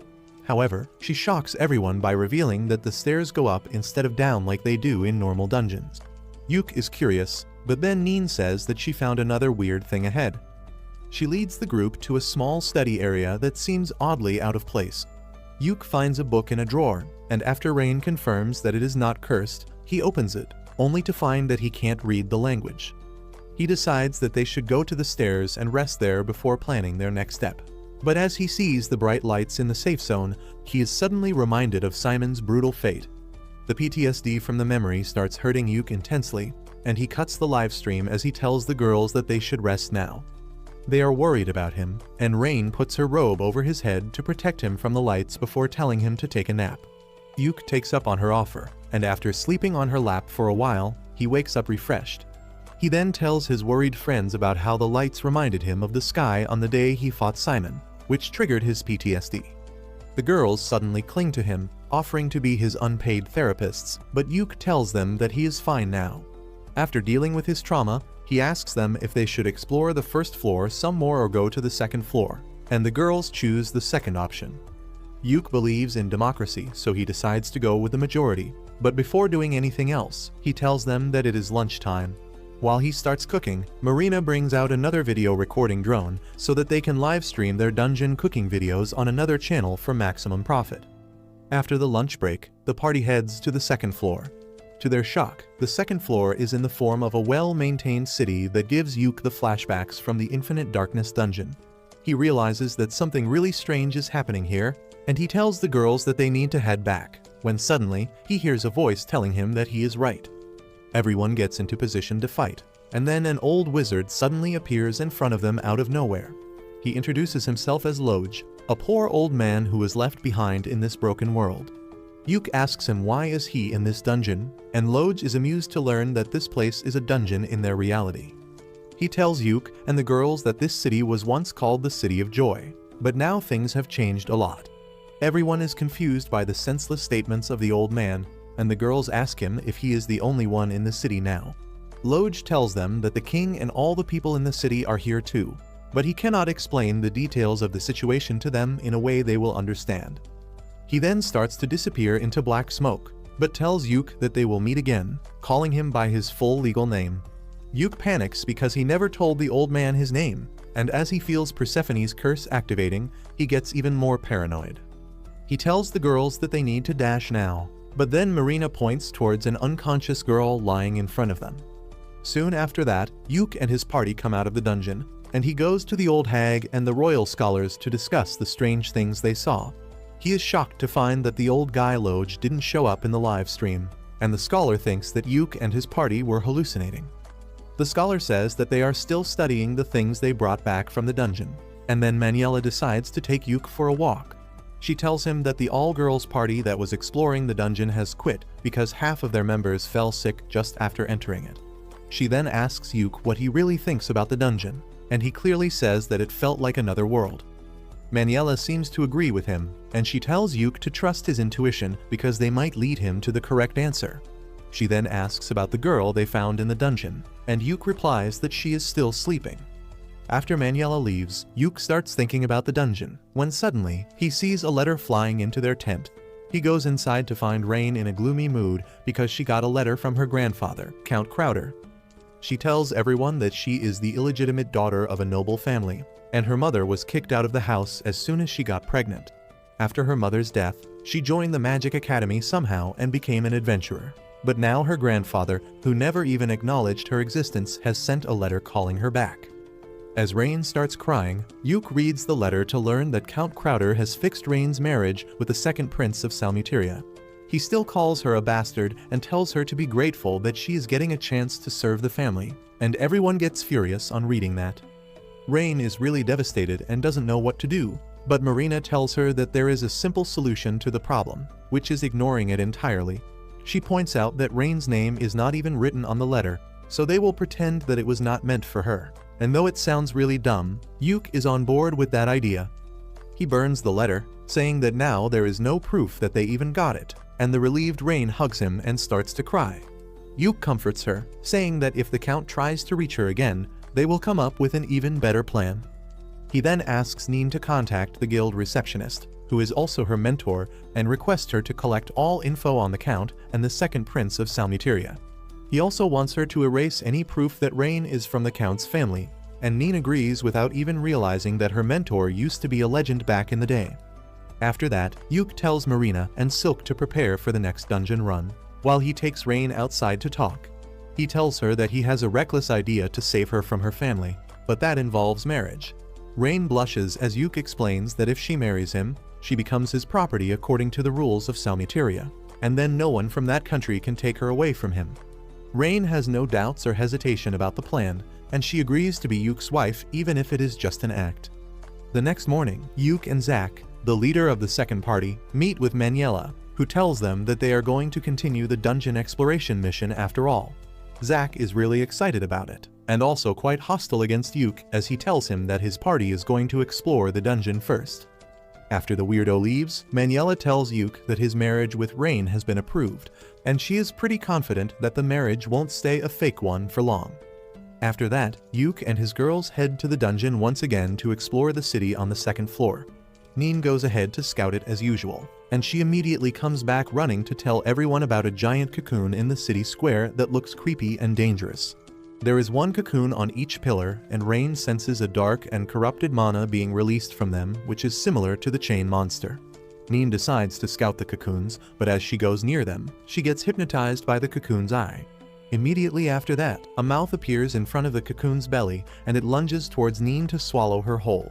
Luckily, Yuke saves her from becoming monster food, and once Neen is at a safe distance from the cocoons, all of them go back to sleep mode.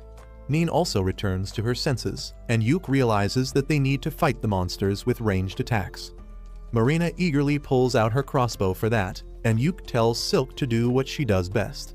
He asks Rain to use ice magic because if the cocoons are really some sort of bug, temperature changes will hurt them.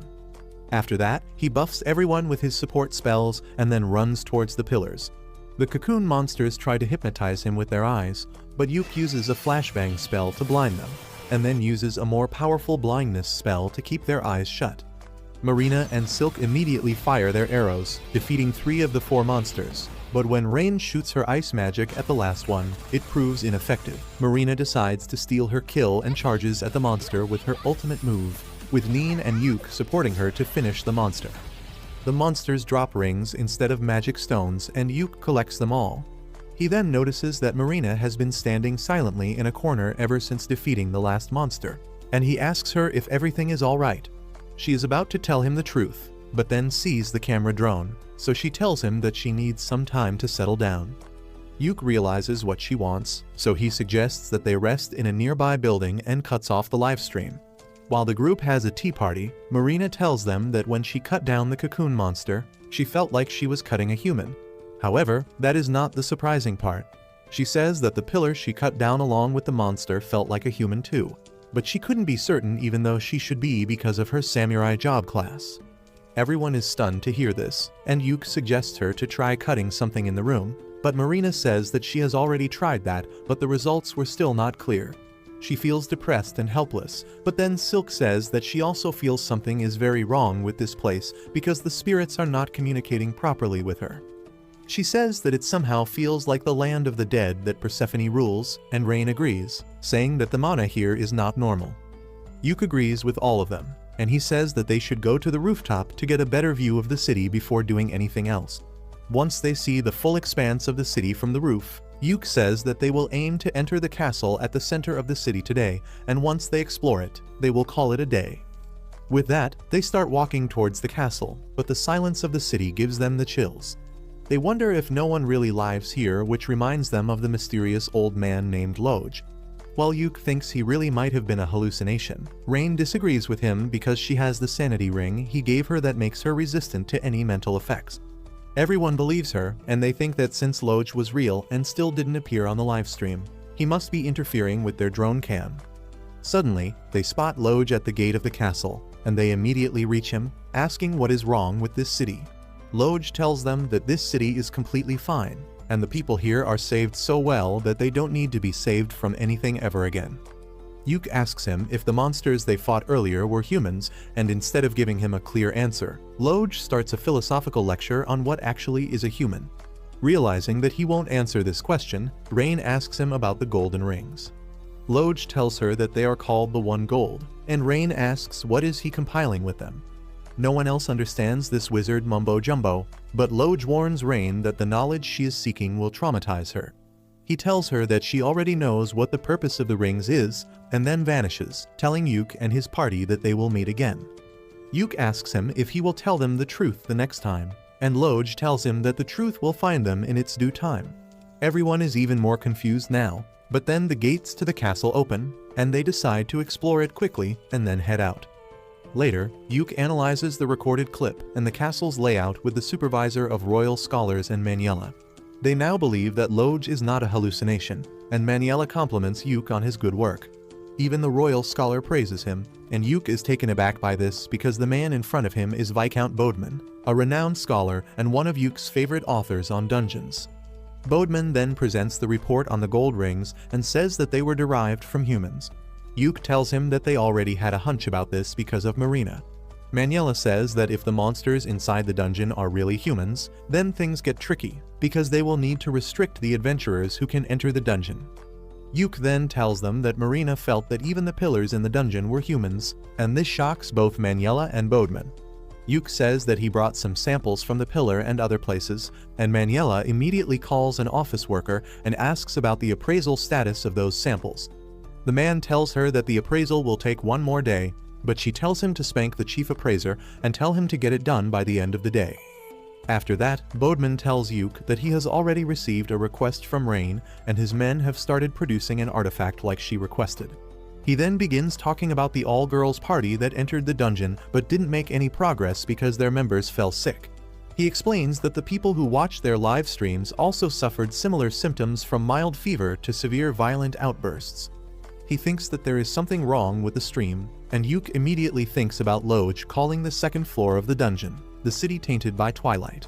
He is sure that the golden light of the city is the reason behind all the problems, but there is no way to prove that right now.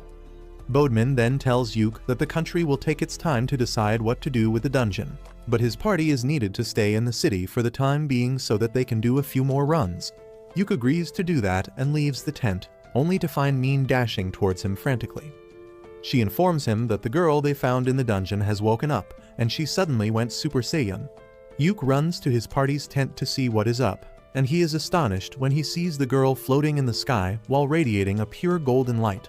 No one has any idea what is happening, but then the girl suddenly calls Yuke by his full legal name, saying that she was waiting for him. She says that she was once called the Golden Priestess, but there is no time to talk about that. She tells Yuke that his world is in serious danger of facing an event called the culling, which means the destruction of most of the life on this planet.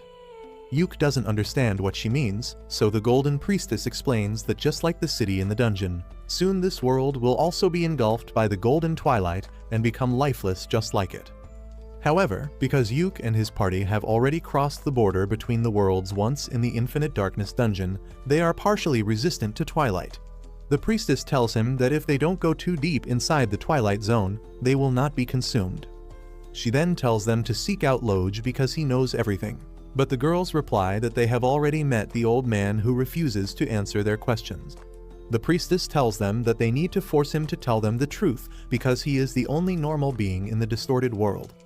Rain asks the priestess why she is telling them all this, and she replies that the tragedy started because of their fault. It was their king who got too greedy and wanted a golden eternity for his city, creating the destructive phenomenon known as the Twilight. She throws in a bunch of heavy words in the conversation like the fruit of world tree, the ultimate treasure, and some more, but no one understands what she means. In the end, the priestess asks Yuke to stop the Golden King and destroy his treasure because that is the only way to save his world from certain doom. With that, the golden glow leaves her, and she suddenly turns into a normal human named Rune. Her personality completely changes as a result, and she tells Yuke that the woman who just spoke to him was not her, but she can sometimes access her body to communicate with others. Yuke realizes that the issue is more serious than he thought, and he decides to inform the higher-ups about it immediately. 1 week later, Yuke is summoned by the director of the Royal Academy, who came to the research center after reading Bodeman's report. Yuke is nervous in front of him, but the director tells him to be at ease because they have something very important to discuss. Yuke starts the conversation by asking him about the culling, and the director shows him some murals that are locked deep within the Royal Treasure Hall. In the mural, a hero fights a powerful monster to save the world, but Yuke can't understand anything else because he can't read the ancient language in the mural. The director then explains that there are many parallel worlds just like their own, and sometimes they collide. When that happens, one of the worlds is destroyed, and this is called the culling. Usually, it is random, but this time, they have proof that the person named Golden King tried colliding his world with this one on purpose. The director says that they don't have any time to think about the reasons behind it, because they need to take emergency measures to protect their world. He tells Yuke that he is the only one who can do it, because according to the murals, whenever a world faces the danger of culling, a hero is chosen to save it. The director says that since Yuke found everything about the Golden City and the culling, he is their hero, and it is his duty to save the world. Yuke panics on hearing this and tells the director to cut him some slack because he is not qualified for the job. The director tells him that someone has to take on this responsibility and he is the only one who is fit for it. He then threatens Yuke that he will raise one of his girls to a rank and make them the hero if he refuses. Yuke becomes more cooperative on hearing this, and then the director compares him to his uncle Saga, saying that both of them have great talent, but Yuke lacks confidence. The director once again asks Yuke to become the hero, especially because the priestess from the other world chose him. Yuke feels unsure about what to do now, so he asks the director for some time to think about it and consult his party members. The director agrees to his request, but he is confident that Yuke will surely realize that he is the only one who can save this world. Soon, Yuke returns to his hotel and tells Rain about his conversation with the director before anyone else. She is impressed by the idea of him becoming the hero, but she says that she will support him even if he wants to refuse. However, she also believes that he is the only one fit for the role. She reminds him how the Golden Priestess possessed Rune to talk to him. Rain says that the priestess seemed to be waiting for him, which means he is special. Yuke sighs, saying that he doesn't mind exploring the dungeon a bit more, but saving the world is too much. Rain suddenly starts caressing him as she tells him that he just needs to keep doing what he has done till now because everyone in the Clover Party will support him, and together they can do anything. Yuke feels better after hearing all that, and then Rain sits on his lap and hugs him, telling him not to worry about anything because they are stronger than he thinks. A few days after that, Yuke attends a meeting with the leaders of the parties that are going to explore the dungeon now. Apart from the guy named Zack, there are 2 more people who lead a rank parties, and the director gives them the details about their mission. He informs them that this time, the viewership of their live streams will be restricted, and only the royal scholars will see it to minimize the damage from the golden light of the twilight. After that, Zack suddenly gets angry because Team Clover is still participating in the dungeon raid even though it has become more dangerous. He complains to the director to get them removed, but no one pays any attention to his rumbling. The other adventurer named Lucent who helped Yuke in the past tells Zack to stop whining because Yuke's party has shown their abilities while investigating Infinite Darkness Dungeon. Even the girl leading the last party says that ranks don't matter in situations like these and only results do, and Zack has nothing to say after that. All the adventurers leave the room one by one after that, but Yuke stays behind. The director tells Yuke that it was a good idea to keep the hero business a secret from others because Zack would have reacted even more explosively on hearing it. The scholar Bodman adds that Rain had asked them to prepare special magic devices and they are almost ready as well. After that, Yuke returns to his tent and puts together all the maps that the different parties have drawn till now. None of them give him any idea how to get inside the castle in the Golden City, but Rain suggests that they take Rune with them. She believes that since Rune is from the Golden City, the castle gates may open for her. Yuke thinks that the idea is not bad, but he still has some doubts about taking Rune back to the dangerous place. Just then, Lucent comes to the tent to discuss the strategy for the next mission with Yuke. Yuke informs him about Rain's plan to take Rune inside the castle, and Lucent is completely on board with that. He even offers to guard Rune during the mission, and though Yuke is still not sure, he realizes that taking the girl with them is their best bet. The next day, the 4 parties enter the dungeon with Lucent's party joining Clover. They come to the castle gate and find Loge waiting for them there.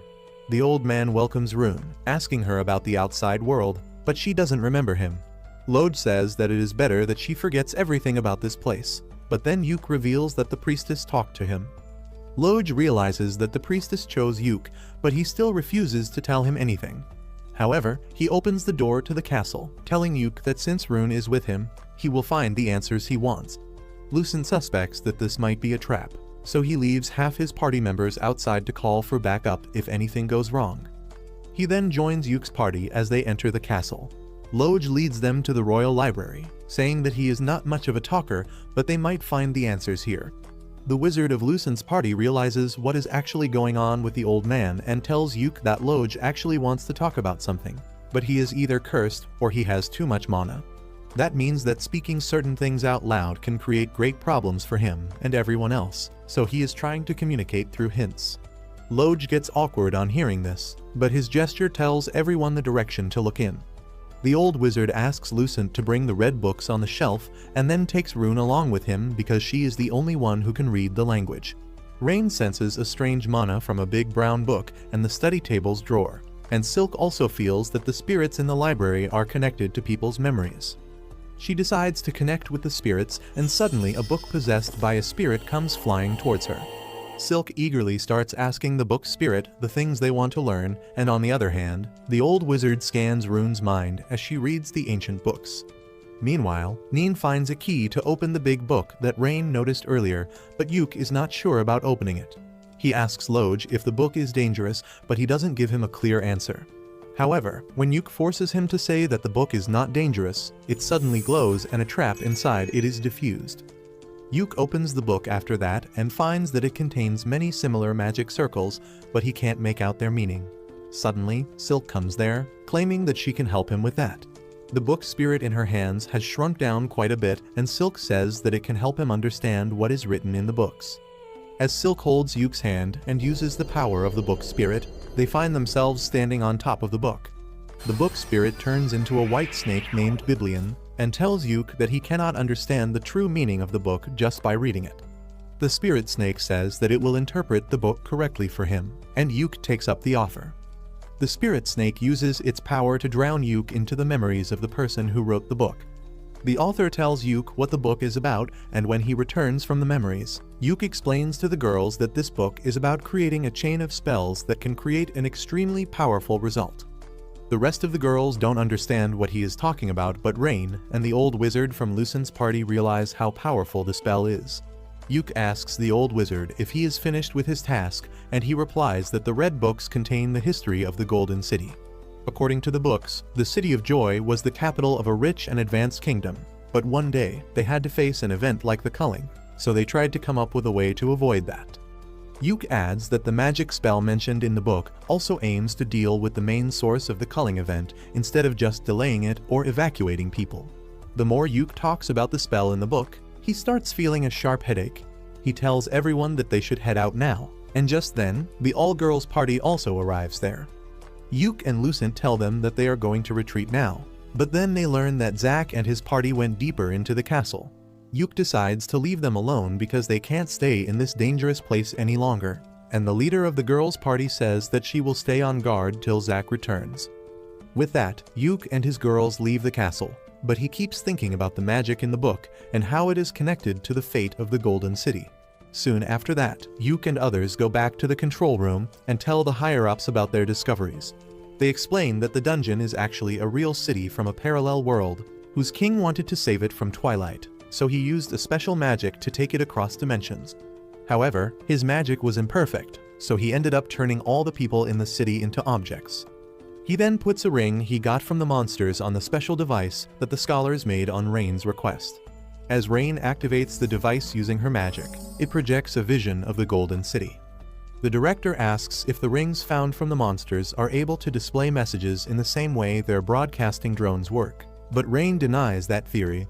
Yuk explains that initially, he had the same theory too, but now he has realized that the rings store the information about the people themselves. He explains that King Vorden of the Golden City found that he could not carry humans to another dimension, even with his special magic, so he came up with the golden rings that could turn them into something other than humans.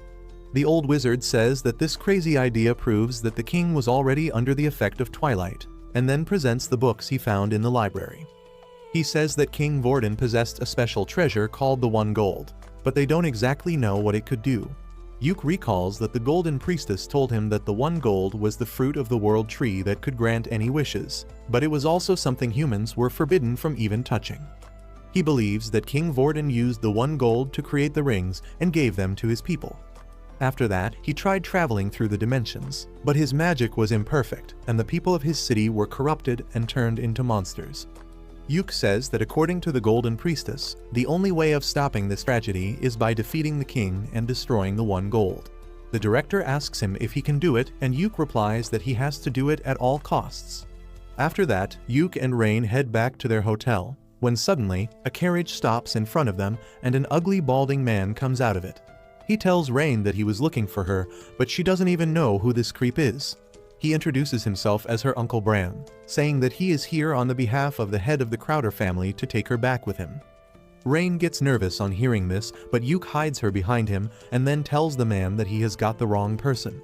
Bran knows Yuke's identity too, and he tells him to not stand in his way because Rain should go back to her rightful family.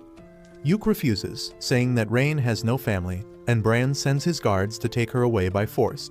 Yuke uses snare and sleep spells on the two guards, knocking them out. Bran gets scared, but he still acts arrogantly, telling Yuke to get aside because Rain's marriage has been fixed to the Prince of Salmuteria. He even gets ready to hit him, but then Yuke asks him for proof that Rain is actually the daughter of the Crowder family. Bran falls silent on hearing this, and Yuke accuses him of trying to kidnap a random girl and then marry her to another country's royalty by pretending that she is their daughter. Bran tells him that even if the girl is not a member of their family, she is going to become a queen, and their family will also benefit greatly from it.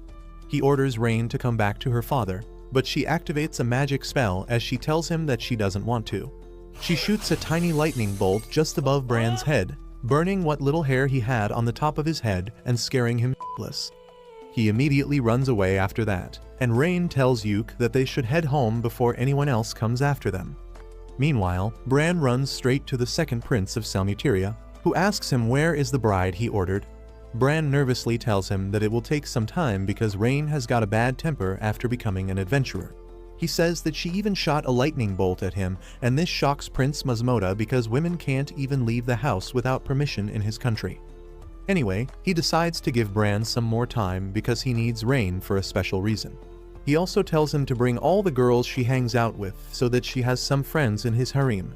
Bran says that it will be difficult, but Masmoda increases the reward by 5 times, and the ugly bastard immediately sets out to get all the girls from Clover for his client. Unaware of this, Yuke and his girls keep forming strategies for their dungeon raid and fooling around in the hot springs. A few days later, it is time for the final mission to destroy the One Gold. But while Yuke and others are discussing the details with the old hag, they receive news that Zack's party kidnapped Rune and took her into the dungeon with them. Everyone panics on hearing this, but Yuke tells them to stay calm because they can solve this problem. He assembles the remaining 2 parties and tells them that they must catch up to Zack's party quickly, and then they can head to the deepest parts of the castle to destroy the One Gold. They rush inside the dungeon with that, but as they enter the second floor, they find a huge number of cocoon monsters waiting for them. The leader of the girls' party tells Yuke that they will handle the monsters and he should go ahead and rescue Rune. Yuke objects, but Lucent tells him that he is their main character in this mission, and he must keep moving ahead to do the most important things while they just back him up. Following his advice, Yuke rushes ahead with Lucent's party while the girls fight the monsters. However, just as they reach the castle gate, they find a horde of monster knights waiting inside. Lucent tells Yuke that his party will handle them and he should go inside to deal with the One Gold.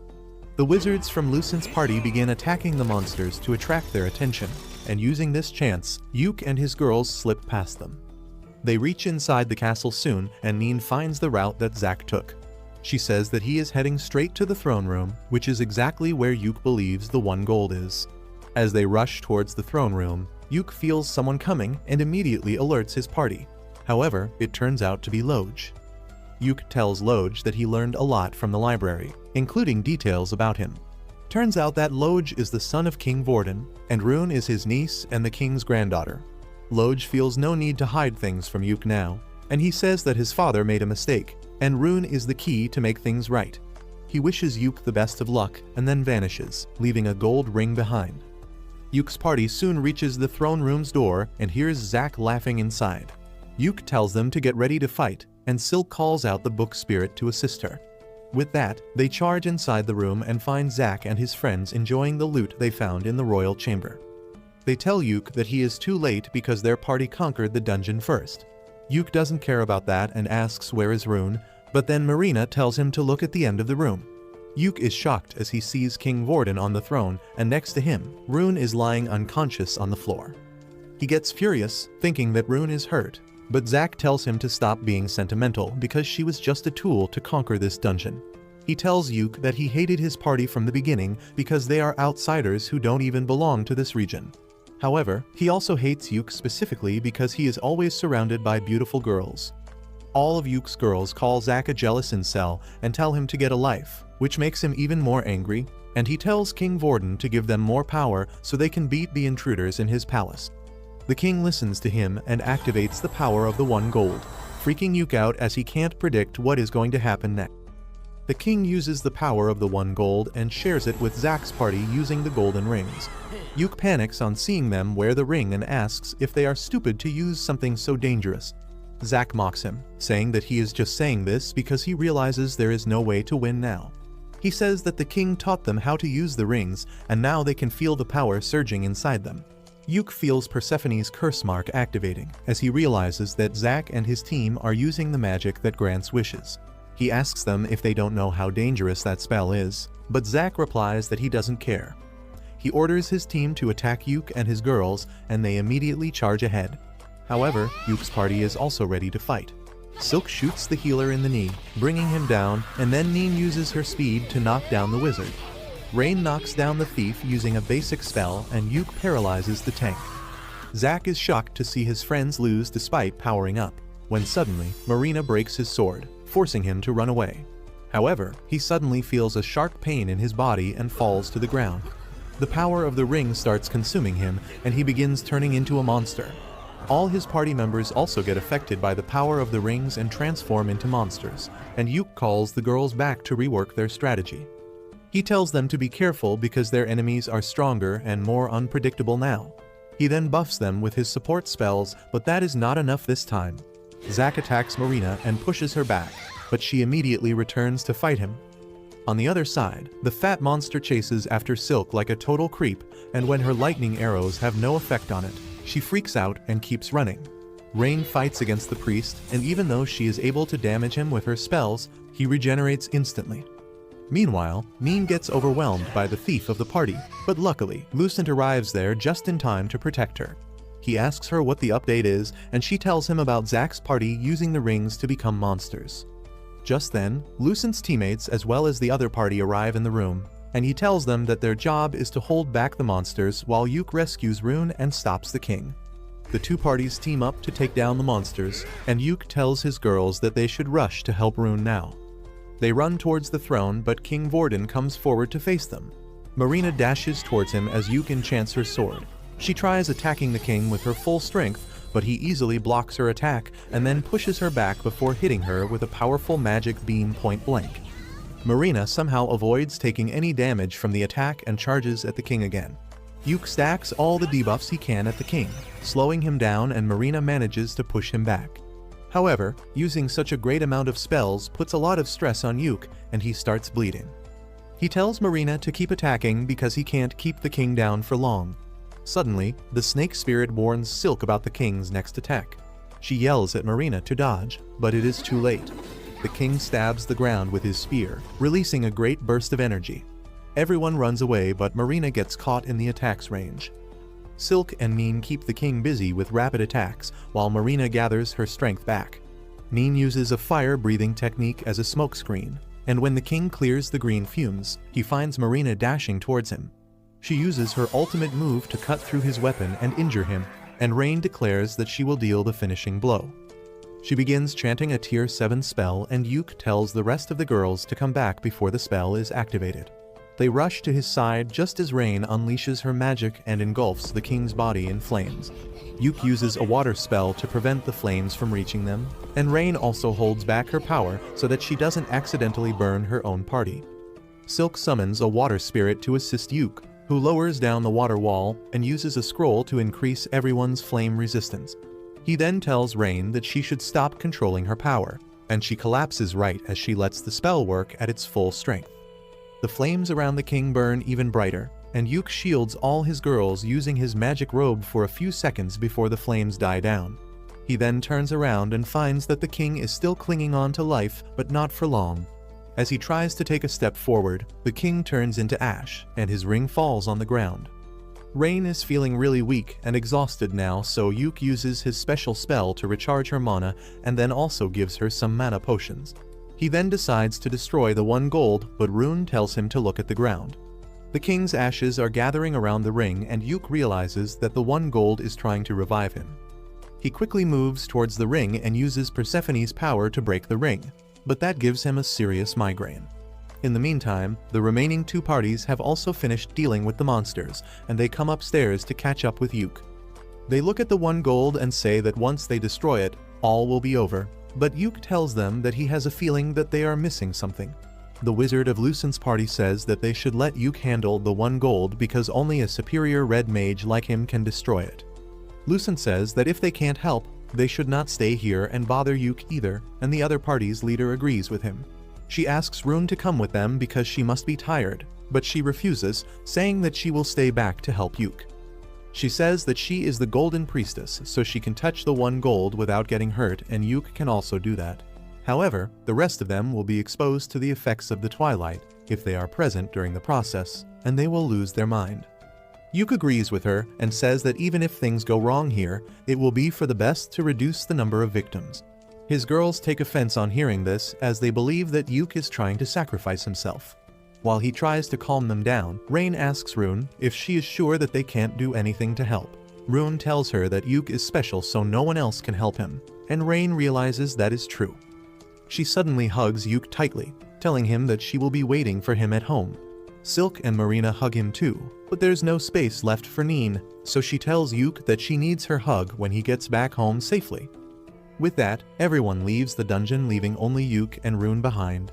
They walk towards the 1 gold and find Loj sitting on the throne.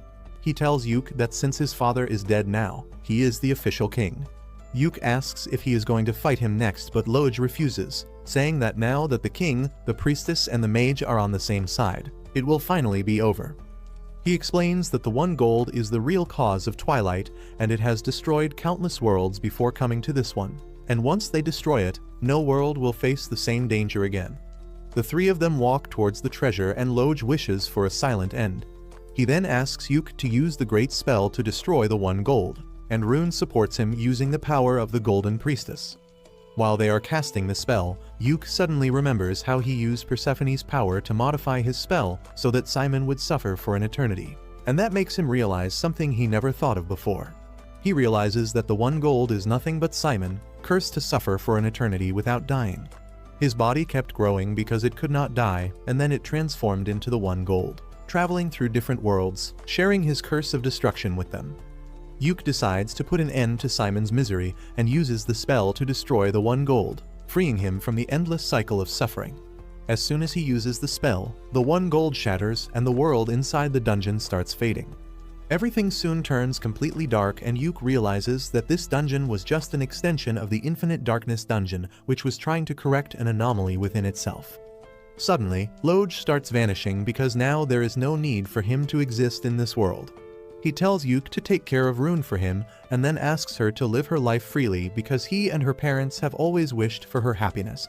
He completely vanishes with that, and Yuke asks Rune to come with him because she is a member of his family. Meanwhile, in the real world, Yuke remains missing even days after everyone else returns from the dungeon.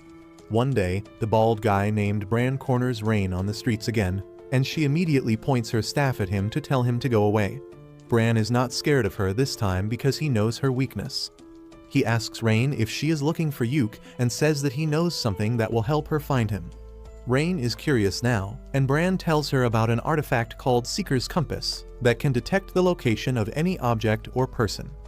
The desperate Rain asks Bran how can she get it, and he tells her that the compass is with Prince Mastoma of Salmuteria, and he can take her to him so that she can negotiate about the compass directly. He tells her that if she succeeds in getting the prince on her good side without offending him, he will give her the compass, but for that, she needs to leave right now. Rain is unsure about that, but Bran tells her that nobles and royals don't have free time like peasants, and if she wants to meet a prince, she must come with him right now. He starts walking away, telling her that she is free to not trust him, but it won't be his fault if she keeps on waiting and Yuke's dead body turns up at the Adventurers Guild. Rain gives in to the emotional blackmail and agrees to go with Bran, and the fat bastard tells her that he knows she is worried about her friends, so she can write a letter to them which he will deliver later. Rain agrees to this, and Bran laughs to himself, thinking that he is finally going to get rich by selling the girl to Prince Mastoma. Meanwhile, Yuke is still struggling to get out of the Infinite Darkness dungeon with Rune on his back. He feels completely lost with his sense of time, distance, and direction being messed with the darkness all around him.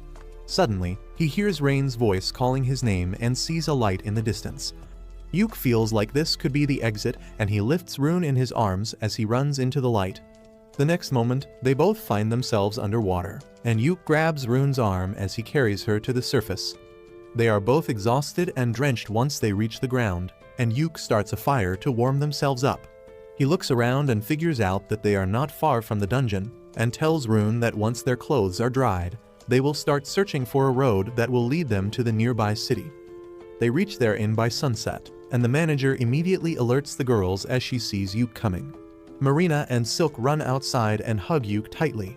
They begin telling him how worried they were with teary eyes, and Yuk tells them that they are overreacting. Marina yells at him that he has been missing for 2 weeks now, and that shocks Yuk because he thought he was in the dungeon for just half a day. He suddenly realizes that time is too distorted inside the Infinite Darkness dungeon, and he was lucky that only 2 weeks passed outside because it could have been thousands of years as well. He immediately hugs the girls and apologizes for worrying them, and they start crying. After that, they go to check up on Rune, and Yuk thanks the manager for taking care of his girls in his absence. He then asks where are Rain and Neen, and everyone suddenly gets cautious. Marina and the manager take Rune inside immediately, and Yuk asks Silk if something happened. Silk nervously tells him that Rain has been missing for 2 days, and they just received a letter from her. In the letter, she writes that she is going to find Yuk and asks her friends not to worry about her. Yuk asks who delivered the letter, and when he learns that it was a servant of the guy called Bran, he gets a bad feeling about it. Silk tells him that the servant said that Rain is not coming back, and if they want to see her, they should come to Prince Mastoma's mansion in the city. She says that they were clueless about what to do without him, but Yuk comforts her, telling her that he is here now and he will handle everything. He decides to go and bring Rain back immediately, and Silk says that he should get some rest first. He replies that he will rest after bringing his best girl back, and Silk informs him that Neen has gone ahead to scout the area, so he should meet up with her there. Yuk then runs to the city, and when he reaches the prince's mansion, Neen jumps behind him, telling him that she is glad to see him after 2 weeks. Yuk pats her head and then asks where should they break in from, but she replies that the security is equally tight everywhere. Yuk replies that they will just have to walk through the main gate then, but they don't even need to fight because the guards let him in. Yuk immediately goes to meet Prince Mastoma, who asks him what is he here for. He replies that he is here to take Rain back, and the prince acts offended at this because Yuk makes it sound like he stole something from him. He says that Rain came to see him herself, and before Yuk can say anything in response, a woman brings Rain to the room. As soon as Rain sees Yuk, she runs into his arms. They hug each other tightly, and Mastoma laughs, telling Rain that it looks like she won the bet after all. Yuk turns to the prince to ask what he means, and he replies that Rain made an outrageous bet with him. She promised to marry him if Yuk was dead, but since he is not, he cannot put his hands on her. Yuk is shocked to hear this and asks Rain how she could do this, and she replies that she had full faith that he would return alive. Mastoma says that it is his loss, but he will accept it according to the laws of his country. Just then, Bran barges into the room because someone told him that he is not getting paid. He is about to confront Mastoma, but then he sees Yuk alive and wets his pants. Mastoma tells Bran that he tried to trick him, and he will not be forgiven for that. Bran nervously tells him that he didn't lie to him, but Mastoma reveals that Rain told him about her marriage with Yuk, and he got the public records checked to verify it. He says that Rain is Yuk's property according to his country's law, and more importantly, Yuk is a rank adventurer who has the title of the hero. Bran is taken aback to hear this, but Mastoma says that since Yuk is the hero, he is officially the property of the king of this nation. The prince accuses the bald bastard of trying to scam him by selling something that wasn't his. He orders his soldiers to throw the bastard in jail, and Bran keeps screaming that he didn't know anything about this. After that, Mastoma apologizes to Yuk for the trouble, and he kneels down, thanking him for keeping Rain safe. Once that is done, Mastoma sighs, saying that he is in trouble now, and Rain replies that Yuk can help. Mastoma begins telling Yuk that currently, the princes are fighting to become the next king of Selmuteria, and he needs to have an achievement under his belt to increase his chances. He wants to conquer a dungeon for that, but the world knows that there are no dungeons in Selmuteria.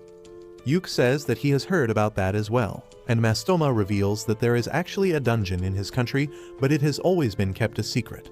Yuk panics on hearing such a big secret of another country, but Mastoma tells him that he wants to conquer that dungeon. He adds that there are no true adventurers in his country, and Yuk realizes that he wanted Rain mainly to do adventuring for him. Mastoma tells him that he believes that there is a legendary treasure called the Staff of Kingship in the dungeon, and if he can get it, he will definitely become the king. He explains that currently, the next king of Salmuteria is decided based on achievements, but 12 generations ago, the staff of kingship used to decide it. The staff went missing at the same time when the dungeon was sealed, and Mastoma is sure that it is inside it. He tells Yuke that this was the real reason he wanted Rain and other girls, but Rain tells him that there wouldn't be any trust between them even if he got them on his side. Mastoma is confused by this because he knows that the girls of Clover are quite loyal to Yuke, and Rain replies that it is because they like him.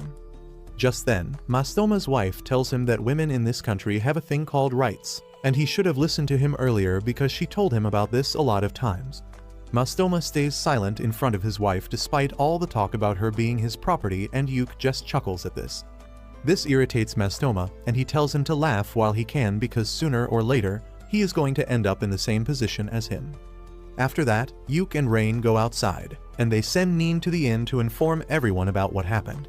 Yuke and Rain hold hands as they walk home and apologize for worrying the other. Rain tells Yuke that she went to the prince to borrow the Seeker's compass to find his location, but she felt that he couldn't find his way out, so she used her magic to give him a signal. Yuke thanks her for saving his ass back in the dungeon, and then Rain tells him that she made the bet with Prince Mastoma because she was sure that he was alive. She says that since Mastoma agreed to her bet, she believes he is different from other Salmutarians, and she wants to find a way to help him. Yuke says they will do so once they get home, but once they reach home, they find Manuela and others waiting for them. Yuke gets hit by the old hag for making everyone worried, and then the director tells him to rest first and tell him the details of what happened in the dungeon the next morning. Yuke tells him that he will start compiling a report right away, and everyone lets out a collective sigh because they are worried about his workaholic behavior.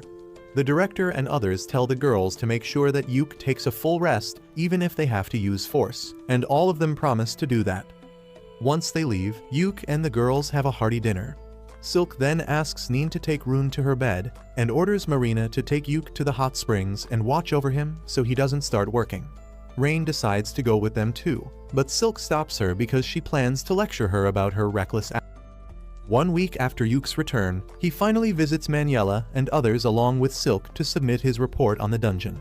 The old hag is impressed by the stack of papers on her desk that is thicker than her, and she tells Yuke that he did an impressive job compiling it. Yuke says that he couldn't do it without the help of his girls, but Silk says that all they did was make sure that he wasn't overworking himself.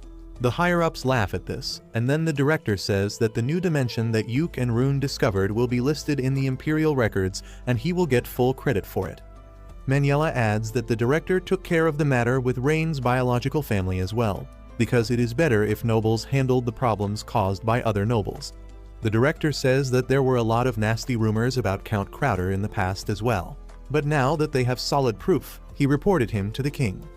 Yuke is surprised to hear that, and the director asks him who else would he report to if not the king. Yuke still finds it hard to believe that the concerns of lowly adventurers like him reach the king. Well, the director tells him to stop underestimating himself because his party is more popular than he thinks. He says that even the king watches their live streams, and he was really pleased that they completed both the missions they were given by him. Both Yuke and Silk are surprised to hear that the king is a fan. And then the director tells them that they also received a letter from Prince Mastoma of Salmuteria. The prince has taken Count Crowder into custody, and he will be punished according to the rules of Salmuteria. Manuela says that they owe Mastoma big time for this favor and also for lending them the Seeker's compass, and Yuke tries to tell them about the dungeon in his country. Manuela already knows about it, and Yuke says that he trusts Mastoma and wants to help him in some way. The old hag agrees with him, and the director also says that they will think about how to proceed with this request because it is quite high profile. After that, the director asks Yuke about Rune's future, because he had offered to take her in as a guest from another world. Yuke says that he told Rune about his offer, but he also told her that everyone in Clover wants her to stay with them and be a part of their party. He asked her to choose whatever she likes more because he will support her no matter what, and Rune told him that she wants to stay with him and the girls. So Yuke tells the director that Rune is a part of the Clover family now, and he is glad to hear that too. After that, Manuela asks him when do they plan to return home, and Silk says that they have to make preparations for that, and even before that, they have to thank everyone who helped them. She says that they plan to meet with the two parties that helped them the most during the mission, and hopefully they can learn a lot of things from their vast experience. Manuela tells them that it won't be possible because both the parties have already left on their new missions. Yuke and Silk are a bit disappointed to hear that, but the grown-ups tell them that as long as they keep being adventurers, they will run into each other eventually. With that, the director says that he and the researchers will head back to the city first. He thanks Yuke for everything he did during the mission, and says that he is truly the hero who saved this world. Yuke shakes his hand, thanking him for taking care of his party. Yuke and Silk head home after that, and Silk says that they need to do some shopping tomorrow. Yuke volunteers to carry the luggage, but Silk sighs and tells him that she has Marina, Rune and Rain for that. She reminds Yuke about his promise to spend some quality time alone with Neen when she couldn't hug him in the castle. Yuke remembers that now, and Silk tells him that the poor furry has been waiting eagerly for her quality time with him. Yuke gets that, but he doesn't know what to do with the time, and Silk tells him that anything is fine as long as she is having fun. That night, Yuke goes to Neen's room and tells her to think about what she wants to do tomorrow. He says that they should have a lot of fun and do everything she wants, and Neen is on the moon after hearing that. The first thing on Neen's list is drinking in daytime, and she says that she is going to make a lot of selfish demands today. Yuke tells her to go on, and Neen says that they should visit the other part of the market where adventure-related items are not sold. Yuke likes the idea because they can see a lot of new items from different places there, and he decides to take Neen shopping. As they walk towards the market, Neen grabs Yuke's arm, and he gets a little shy. They soon reach the market, which is full of all sorts of fashion items like see-through shirts, glowing earrings, and edible lipsticks. Neen grabs Yuke's hand and starts dragging him along, but all she does is stare at the items from outside the store. Yuke tells her that he will buy anything she wants, but she tells him that she is a strong, independent woman who can pay her own bills. Yuke tells her that there is no need to act strong with him, and asks her to let him buy something to thank her. Neen takes his offer, but she still can't make up her mind, so Yuke tells her to be whimsy and selfish at least for today. He says that he will indulge all her demands and asks her to be free, and Neen tells him not to call her a gold digger if he goes bankrupt later. With that, she grabs his hand again and pulls him into the nearest shop, saying that she has time until sunset to make him listen to all her requests. A couple days later, Yuke and his party are ready to leave, and everyone comes to see them off. Yuke thanks Manuela and the elf innkeeper for taking care of them. She tells them to visit her again, and the girls promise that they will come again because of the hot springs. Once they have said their goodbyes, Yuke says it is time for them to go home, and they ride a carriage back to their home city. On the way, Marina teaches Rune how to handle the horses, and everyone has a lot of fun enjoying jolly dinners and watching the beautiful scenery. They finally return to their city after traveling for 2 weeks. All of them are excited to be back home, but they were not expecting their fans to gather on the streets to welcome them. They are equally surprised and happy about this, and after greeting their fans, Yuke decides to visit the guild to report to the guildmaster. He sends the girls ahead as he enters the guild, where the receptionist Mammer welcomes him with a bright smile. Yuke thanks her for helping with Rain's problems, but Mammer shushes him, saying that someone might overhear their conversation, and that can create problems later. However, she gladly accepts his thanks and says that she is looking forward to see how he repays her for it. After that, Yuke goes to the guildmaster's office, but he has already heard everything from Manuela. Yuke asks if he also received a report about Prince Mastoma, and the guildmaster affirms. He says that they have already started the process to help him, but it will take some time. He asks Yuke to be patient about it and then moves on to his reward for completing the mission. The guildmaster says that he will deposit the amount in Clover Party's account later, because it is too huge of an amount to be given out in cash.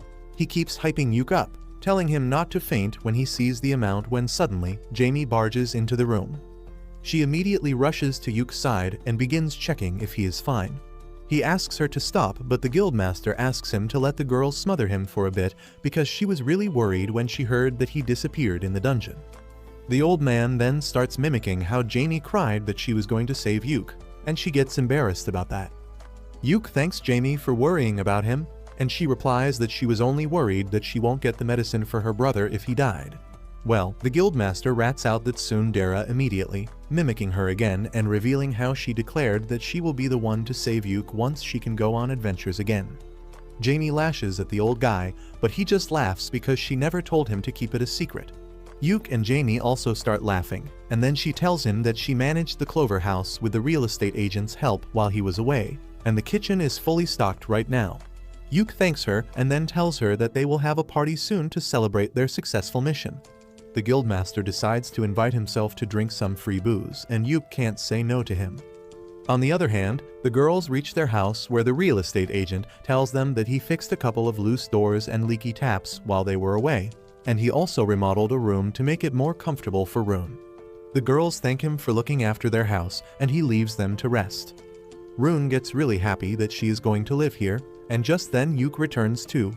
He gathers the girls to give them an important message, saying that they did great on the mission, and now they should rest for a few days before picking up any mission. The girls agree but remind Yuke that he is the one who needs to rest the most. Later, Yuke goes to the rooftop to watch the sunset in silence, but Rain comes there because she can tell that his mind is full of thoughts. He admits that he can't stop thinking about what they should do next, and Rain says this is why one of them needs to babysit him at all times. She then holds his hand and tells him that he is amazing and how he makes everyone around them want to be better. A couple days later, Guildmaster Benwood pays Yuke a visit early in the morning with a mysterious guest, saying that they have some urgent business with him. Yuke welcomes them both in and offers to take the guest's coat. The man thanks him for that, but as soon as he removes his hood, Yuke kneels on the ground because the strange guest is none other than the king. King Vincent tells Yuke to rise up because he is undercover today and there is no need for any formality. Yuke finds it hard to agree to that order, but Benwood also tells him to loosen up, because the king was like his uncle Saga's little brother, which makes them like family too. Anyway, they sit down to talk and Silk comes with tea for their guests. As soon as she sees the king, she freezes in shock, and Yuke tells her that it is a completely understandable reaction.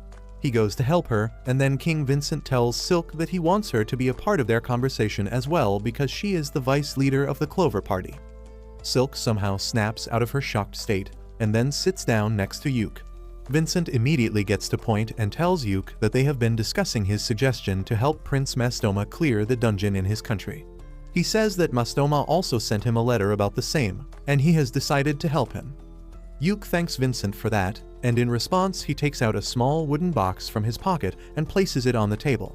He tells Yuke that this is the advance payment for his next quest and urges him to open it.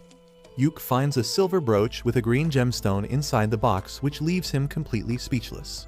King Vincent suddenly starts clapping for him, congratulating him for becoming a noble of this kingdom. Benwood also congratulates Yuke, saying that now he is also a dungeon count like him. Silk is still trying to figure out what is happening, and Benwood explains that only the adventurers who have greatest accomplishments in dungeon exploring are given the title of a noble, and now Yuke is one of them. Yuke still can't believe that he has been given the highest possible honor for an adventurer, and he tries to return the brooch, but the king tells him that they don't do that here.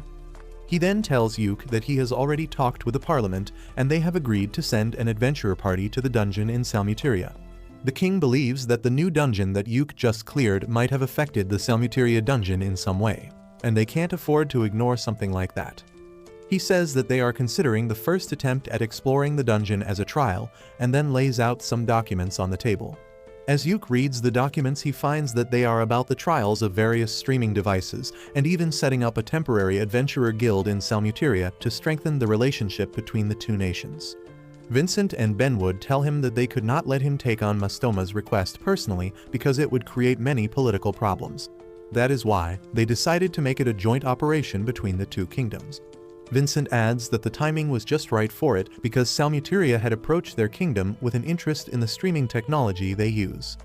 However, if the trials start with a huge scale right off the bat, that may create some problems as well, and therefore they are going to start it in a remote village under Mastoma's supervision. Vincent explains that the trials will be done in an area called the Death Valley, but since there is no established city there, Mastoma is creating one right now on his request. That means Yuke and his party have to wait for at least 6 months before entering Salmuteria.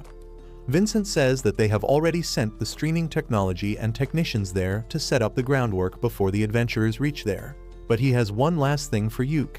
He hands him a letter, and just as Yuke opens it, he stands up from his seat because the letter is a direct order from the king himself.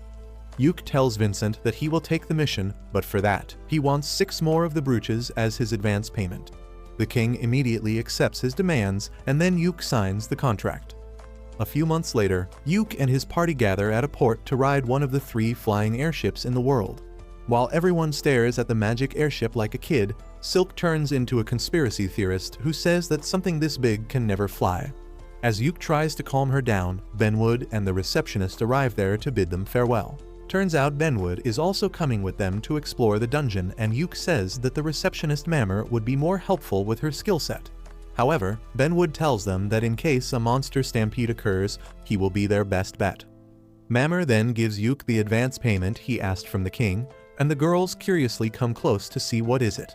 Yuke distributes the brooches to all of them, reminding Marina that she asked him to make something matching for all of them, and the king was nice enough to send them some matching jewelry. He gives one to Jamie too, and she is nervous about accepting it because she is not allowed to return to being an adventurer yet. As Benwood hears this, he gives her a letter from the king himself that states that Jamie has been pardoned for her crimes and she can resume adventuring right away. Marina immediately hugs her, and then the other girls also surround her because they are excited about their first adventure with Jamie. She gets emotional on receiving such a response and promises Yuke that she will do her best to support him. Mammer tells her not to worry about her brother because she will take care of him, and Jamie thanks her before boarding the ship with the rest of her party. While everyone says bye to Mammer, Silk tightly clings to Yuke because she is terrified of riding a flying ship. As the ship sails off, Yuke asks her to open her eyes because this is a once-in-a-lifetime experience. Silk still doesn't have enough courage to open her eyes, and then the captain gives the order to launch the ship into the air. As soon as he says the words, the ship's magic channel is activated and it springs into the sky, gently floating ahead. Soon after that, Silk also calms down, and as she joins the girls to see the view, the researcher Bodeman comes to see Yuke. Yuke says that he didn't know Bodeman would be with them too, and he replies that he is in charge of setting up the streaming devices. Yuke offers to help him with that, and Bodeman is glad to accept his offer. He then says that the king made quite a bold decision this time, and Rain asks the guys what they are talking about. Yuke explains that King Vincent is supporting Mastoma, which means he is backing him as the candidate to become Salmuteria's next king. However, in case Mastoma loses and someone else becomes the king, it may harm the relationship between the 2 countries. Bodeman says that it all depends on Yuke now, and then tells everyone to have a fun time in Salmuteria. Later that night, Yuke goes to the room where all the girls are staying and tells them that there is something they might need to know about the brooch. He nervously says that while they are a matching accessory for the Clover Party, they also mean that all the girls are his property. He tries to explain it so that he doesn't sound like a misogynist piece of shit, and says that in Salmuteria, women are considered to be the property of men. He says that the brooches will tell everyone that they belong to him, and the men in Salmuteria will not mess with them. He asks them to bear with it, even if the idea disgusts them, but the girls have no problem at all. Rune suddenly asks if this means that they are all Yuke's wives, and the other girls jump on the bandwagon without wasting any time. Yuke, however, gets flustered and tells them that they can refuse if they want, and the girls pity him because he doesn't realize that all of them will let him put a baby in them right now. However, they don't tell him their true intentions as well, so it is also their fault that he is so clueless. Rain then asks Yuke if they should call him darling since they are pretending to be married, and his incel heart almost gives out on hearing that. He asks everyone to call him normally because doing something they are not comfortable with can be problematic. Suddenly, Min raises her hand because she has a question too. She asks Yuke who is going to be his head wife, because in Salmuteria, every guy with a harem has a head wife who is basically the boss of the harem. Yuke thinks about it for a while, and then names Rain as his head wife because she has already met Prince Mastoma, and she knows the full story of this mission. Everyone else also agrees to the suggestion, and then Yuke decides to leave for his room. Marina teases him, asking if he wants to sleep with his wives tonight, and the flustered Yuke leaves in a hurry. As he is walking back to his room, Rain runs after him, asking if he was being considerate of him just now. Yuke affirms, saying that they can't just tell everyone else that she is a noble by blood and they are already legally married. Rain understands his point, but she tells him that their bond is a special one, and he doesn't need to force himself to do anything he doesn't want. He pats her head, saying that he wanted to do it for her, and Rain hugs him, telling him that he can be more unguarded around her. A few days later, their ship finally reaches Salmuteria, and as Yuke watches over the landscape with Benwood and Bodeman, They say that they will probably camp at the landing site for tonight. Benwood says that even though Prince Mastoma promised to send someone to escort them to the city, they will probably not travel during the night, and Bodeman hopes that is true. Just then, the alarm rings and the ship's captain orders the crew to prepare for landing. As they go down the clouds, Uke gets really excited about what he is going to see in the Salmuteria kingdom. But the first thing they come across after landing is a gang of vicious bandits. Uke remarks that the timing of the bandits is quite suspicious, as if they already knew about them. Benwood agrees with him too, and he cracks his knuckles, saying that they should beat up the bandits to learn who sent them here. Uke and his girls also draw their weapons to fight, and then the bandits charge at them furiously. Soon after they are done beating the bandits, Mastoma arrives there personally to welcome Uke's team. As Uke kneels to greet him, Mastoma says that the bridge leading to this place was badly damaged, so he had to arrange for a boat, and they got late because of that. He then asks Uke to get up because he doesn't want any formality between them, and says that they should talk as equals. Uke nervously says that he can't do that, but Mastoma simply lifts him up, refusing his refusal. He then thanks him for his efforts in convincing the king of Welmelia to explore the dungeon, but Uke says that he is just repaying the favor. With that, they turn their attention to the captured bandits, and Uke asks the prince if he knows anything about them. He replies that they might have been sent by his elder brother Rafuma, who is really desperate to win the battle for the crown.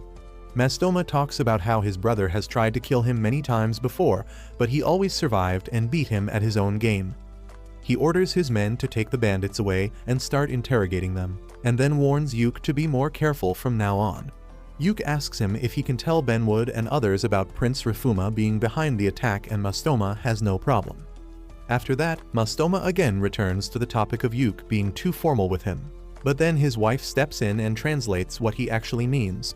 She tells Uke that her husband wants to be friends with him, and then tells Mastoma that he needs to be the one to initiate things given the power dynamics between them. Mastoma takes her advice seriously and immediately gets chummy with Uke, telling him to call him by his name.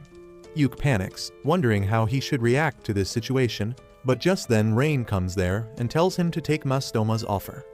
Rain starts catching up with Mastoma and his wife Marge, and after that Marge asks Uke to be friends with her husband because she finds him quite cute when he makes an effort to connect with other people. After being pressured so many times, Uke finally folds and agrees to be friends with Mastoma despite the difference in their status. With that, Mastoma tells Uke that they should depart to the town called Rajo he built for them. Rain realizes that the word Rajo means hope in Salmutarian, and Mastoma tells her that Uke's party is the hope for this country's new future. It takes them 2 days to reach the mountain town of Rajo, and they receive a grand welcome from the people living there. Everyone is amazed to see a town carved out of a mountain, and Mastoma feels proud on hearing them praise him. Soon after that, they reach the Adventurer Guild of the town, and Mastoma tells Benwood and Uke to tell him if they need anything. Benwood immediately takes the offer and tells him to bring him the finest alcohol he has, and Mastoma is happy to fulfill his request. The two of them seem to hit it off immediately, but Uke remains nervous the entire time. Next, Mastoma takes Uke and his girls to a big and luxurious mansion, but Uke asks him what is this for. Mastoma sighs and calls him an idiot sandwich for not realizing it, and then reveals that this is going to be the personal mansion of the ambassador of the Welmelian adventurers, and that is none other than Uke. Everyone freaks out on hearing that, and only after that they notice that a banner with Uke's name and title was hanging over the building all along. He says that this is too much for him, but Mastoma tells him that he needs to show off a little, because he is not just an ordinary person. He reminds Uke that he is a noble from another country with 5 wives, and an adventurer with the title of hero. On top of that, he is also the friend of a prince of Salmuteria, and if he stays in a cheap place, some people will start talking shit about him behind his back. Uke realizes that Mastoma wants to show his country that he is serious by giving this mansion to him as a gift, and he decides to accept it. At night, Uke and Silk sit on a bench behind the mansion, sipping wine while staring at the night sky. Silk says that she was really thrilled earlier, but now she is feeling quite calm. Uke tells her that they need to wait till the guild building is completely functional to proceed with their mission, but he doesn't want to sit idly. Silk suggests that they should check the market tomorrow to see the type of stuff they sell here. Uke agrees with her and says that after that, they should learn more about the geography of this place and the type of monsters found nearby. Silk says that Mastoma told them that he knows the way to the dungeon, and they should check it out in advance as well. Yuk then asks her where the other girls are, and Silk replies that they fell asleep as soon as they hit the soft beds. Yuk then starts talking about the stars, and Silk tells him that the night sky looks different in her hometown. Yuk is curious if Silk misses her home, and she replies that she doesn't really miss it because she has him and the other girls here, but she feels nostalgic sometimes. She says that she wants to go there soon, and Yuk says that he wants to see the place too. Silk tells him that humans are not really welcome there, but she will try to get him a pass once they complete this mission. A couple days after that, the work at the guild building is finished, and Mastoma tells Yuk's party about the dungeon. He says that they have to pass through a place called the Death Valley to reach the dungeon, which serves as the tomb for one of his ancestors. Yuk says that his party will immediately start exploring Death Valley while clearing a way to the museum. Bodeman says that he will continue working on setting up the streaming devices because they need some more work, and Benwood adds that he is too busy conducting background checks on the people from Salmuteria who have applied to become an adventurer. He asks Yuk to lend Jamie to him because she helped at the guild for 6 months and has some experience with handling the paperwork. Since Jamie is fine with it, Yuk gives his permission to let her work at the guild, and he also tells Rune to stay behind and help Jamie till they need her help out in the field. Soon after that, Yuk leads his party into Death Valley, and he immediately realizes how it got its name. There are monsters everywhere, and some of them have already died because of heat and dehydration.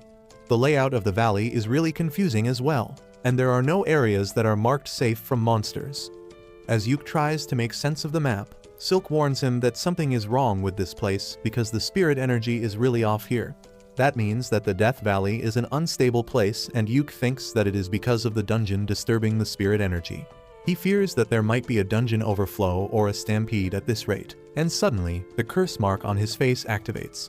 Rain asks him what should they do if the seal on the dungeon has worn off, and Yuk replies that they will have to inform Mastoma first before taking any action.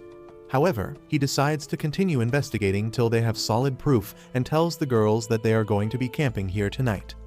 At night, Yuk's curse mark starts acting up even more, and he feels like it is reacting to something in the direction where the royal tomb is. Rain tells him that she can also feel something is off, and just then, Silk calls them both to discuss their plans for the next day. Everyone gathers around the fire as Yuk tells them that the goal for tomorrow is to reach the royal tomb, when suddenly, a sharp wind blows and everyone gets alert. They get up and draw their weapons because they sensed a strong monster nearby, and then Yuk's curse mark starts hurting. The girls are also scared because the presence they felt was unlike anything they have experienced before, but Yuk asks them to calm down. He tells Neen to scout the surroundings and find what is wrong without putting herself in danger, and she soon returns with shocking news. She reveals that there is a group of 20 monsters heading towards them from the east. And what is even more surprising is that there are different types of monsters in the group. Yuk panics on hearing that because it means the situation is as serious as a dungeon stampede, because normally only a single type of monsters come out of a dungeon.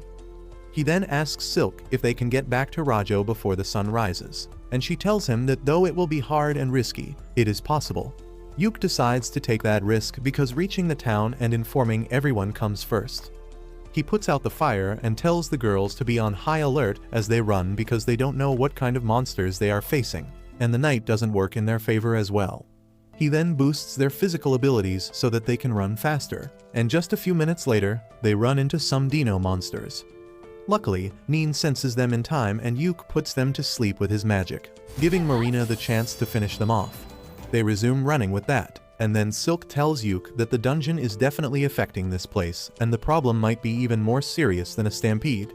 Yuk agrees with her, and says that they need to do something about it soon, because at this rate, the dungeon may create problems for the whole of Salmuteria. Just then, Rain asks everyone to stop because she found a shortcut. Neen tells her that there is no shortcut, but Rain points at the cliff in front of them, saying that they just need to go down, so they shouldn't waste time by using the route they took to climb up. She uses a spell to slow down their falling speed, and just as she finishes casting it, the group of monsters approaches them from behind. Everyone jumps down the cliff before the monsters can reach them, and they land safely thanks to Rain's spell. Yuk recharges her mana, and Rain tells him that she knows a couple more shortcuts that can make their work easy. They start running again, but soon another group of monsters comes in their way. Thanks to Neen's directions, Marina, Silk, and Yuk manage to take the monsters down immediately, and then they resume running. They reach the town before sunrise, and while everyone else is tired and goes to sleep, Yuke and Silk call a meeting with Mastoma and others. They give a detailed report of what happened, and Bodman checks the recordings to confirm that a dungeon stampede is going to start soon. Mastoma gets worried on hearing all this, and he asks everyone how do they handle such situations in their country. Benwood tells him that they send multiple adventurer parties to reduce the number of the monsters and find the cause of the stampede, and Bodman adds that they sometimes send the knights as well. Unfortunately, Salmuteria doesn't have either of them, and he asks Benwood if he can just call some adventurers from Welmelia to help him. Benwood says that it is possible, but it will cost a lot, and more than that, it will create a lot of problems politically. Mastoma says that he will talk to his father about it immediately because it is a matter of national importance now, and that surprises Yuke because only Mastoma knows about the dungeon, and now he is willing to make the information public. Mastoma tells him that he doesn't care if his brothers take an interest in conquering the dungeon as well, because now it is a matter of national security, and he must protect his people before thinking of anything else. He then bows down before Yuke and others, telling them that he can't do much right now because he is not the king, but he wants to save his country, and for that, he is willing to beg for their help. Benwood tells him that he will immediately start the process, and then Yuke promises him that he will do everything he can to help him. Soon, the paperwork and other formalities for sending adventurers from Welmelia to Salmuteria are completed thanks to Mastoma's efforts. However, Benwood tells him that they need at least 1 month to gather their strongest adventurers and send them over by the flying ship, and sending the full force will take even longer. Mastoma says that it is too long, and Yuke says that they just have to fend off the monsters with the forces they have till then. Benwood tells Yuke that it will be too difficult for his party alone, and he will join them, but even then, it might not be enough. He asks Mastoma when can the armed forces of Salmuteria join them, and learns that he has summoned the common soldiers, knights, and some monster-hunting families for the task, but they are moving quite slowly, possibly because of the interference of his elder brother. Yuke confirms that their supply chain is not broken yet and tells Mastoma that he needs to order some new things. He asks Bodman for help, and he suggests that they should place some traps along the way for monsters. He says that Salmuteria is rich in artifacts and their knowledge, and they should use them to fight against the monsters because that way they will suffer less casualties. Yuke seems to want to say something, but he hesitates because he doesn't agree with his plan himself. Benwood tells him to spit it out anyway, and Yuke suggests that after using artifacts to reduce the number of the monsters, the Clover Party can quickly raid the dungeon and try to clear it. However, he thinks that it will practically be a suicide mission because they know nothing about the dungeon. Benwood thinks that it is a good idea, and that starts a debate between him and Yuke. In the end, Yuke says that he can't put his friends in danger, and Benwood doesn't object to that. But he says that if anyone can solve this problem before a full-blown dungeon stampede starts, it is the Clover Party. Soon, Yuke returns to his mansion, where Silk tells him that they had a discussion about the situation too, and she believes that attacking the dungeon quickly is their best course of action. Yuke tries to convince them that it is too dangerous, but Silk says that Rune told her something concerning the dungeon. Yuke asks her what it was, and Rune says that the area outside the dungeon felt strange, almost as if its layers were being peeled away like an onion to reveal its true form. Rain says that those layers must be the seals that were placed on the dungeon, and now they have been broken. Yuke soon comes to the conclusion that the reason behind the seals being broken is what happened at the previous dungeon. Rune also seems to agree with him, and Yuke decides to ask the girls what they want. He turns to Marina first, and she tells him that she will simply follow whatever decision he makes. Silk says that the rest of the girls are thinking the same thing, and then Jamie asks Yuke if he plans to run away from this situation. She tells him that she will stay behind with Benwood to protect the base, and Yuke is surprised that she is not coming with them. Jamie says that she has not had any practice in months, so she might not be good in the dungeon, but she can at least defend the city. She asks Yuke to think carefully and make the decision because everyone will follow him no matter what he decides. Everyone gathers around him, and that gives Yuke the courage to declare that they will launch a quick attack on the dungeon before things can get worse. The next day, they call a meeting and Yuke explains that they have 3 things to do on their mission to conquer the dungeon. The first thing is to set up the transmission network so that the live stream video from the dungeon can be shared to the base without a problem. Bodman thanks them for taking on this job when it is supposed to be his responsibility, and Silk says that the Valley of Death is too dangerous for non-combat normies like him. Their next mission is to find the best route to enter the dungeon and do a check of the live stream network, and Silk says that they plan to do both of them at once. Yuk adds that if they can find the entry point and the video reaches the city, they will move on to the third part of their mission, which is to conquer the dungeon. Benwood and others tell him that they will handle any monsters that escape during the stampede, and then Yuk asks if anyone has any questions. Rune raises her hand, asking Yuk to take her along. The girls try to tell her that the valley is really dangerous, but Rune says that since she is the Golden Priestess, she can sense distortion in space and time, and if she gets close to the dungeon, she might be able to figure out something. She tells Yuk that there is a lot of distortion in the dungeon here, even though it is not the same as the Golden City. She can't tell anything more than that right now, so everyone decides to let her come along. They set out on the mission the next day, and Yuk and Rain set up the artifacts to transmit the livestream.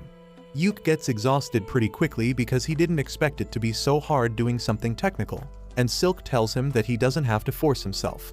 However, he assures her that he is fine and says that they will camp at the place where they stayed last time. He then goes to talk to Marina, who tells Yuk that she is feeling really anxious for some reason. Yuk hugs her to comfort her, but then suddenly, he starts feeling unwell. He falls to his knees and the girls immediately surround him. Rain realizes that his mana is disbalanced, and she helps him regain control by making him take deep breaths. Just then, Neen comes there running with an urgent news, and Yuk buffs everyone so that they can see what she found. Neen takes them to a cliff from where they can see a giant dark sphere located in the same direction as the dungeon. Yuk starts feeling uneasy after seeing it, and the curse mark on his face appears. He feels like he has seen the dark bubble somewhere else, but he can't remember where. He decides that the dark bubble is really dangerous, and they need to get away from this region immediately. He asks Silk to summon her snake spirit to learn if there is any danger here, and then tells Rune to climb on his back because they need to run. They reach at dawn, and everyone feels more relieved physically and mentally. Yuk says that they found something really interesting today, but now they have no means to launch a quick attack on the dungeon to conquer it. He thinks that they won't be able to break through the dark bubble and decides that informing Mastoma and Benwood comes first. As the sun rises, they reach the main city, and Yuk finds everyone in a state of panic. He asks a guard what happened and learns that Prince Rafuma has arrived in the city, and he wants to seize control of the city as well as the broadcasting artifacts here. Yuk immediately decides to intervene in the matter and goes to Mastoma's office, and he can hear the two princes yelling at each other all the way from the corridor. He takes a deep breath as he opens the door, and then introduces himself to Rafuma, who mocks him for being just a king. Mastoma asks Yuk to ignore the fat bastard and give his report, and Yuk tells him about the big black barrier that is surrounding the dungeon. He says that the barrier is radiating a dark and tense energy that has made the monsters go crazy, and at this rate, a dungeon raid is out of the question. Mastoma asks Yuk more about the barrier, but he has no idea what it is. Just then, Rune arrives there in her Golden Priestess form and says that the Black Barrier is actually this world's outer sea. She explains that every world is like a bubble floating in a sea of darkness. Mastoma has heard about the multiverse theory, and he asks Rune if the Sea of Darkness is flowing into this world. Rune tells him that it is something else entirely, because it appears that this world has become an inverted dungeon. She says that soon, this world will be covered by complete darkness like the one she and Yuk experienced in the past, and they need to clear the dungeon before that. While Yuk and Mastoma are worried about this, Rafuma thinks that it is just a pile of He tells Yuk to leave his country because the problems started the moment he came here, but Mastoma tells him to go away if he can't help. They stare at each other with hatred and anger for a while, and then Rafuma leaves, telling Mastoma that they are not done talking yet. Just as he leaves, Benwood comes running with another urgent news. He tells Mastoma and Yuk that a strange black barrier has appeared in dungeons all around the world, and he already knows that this is the sign of an inverted dungeon.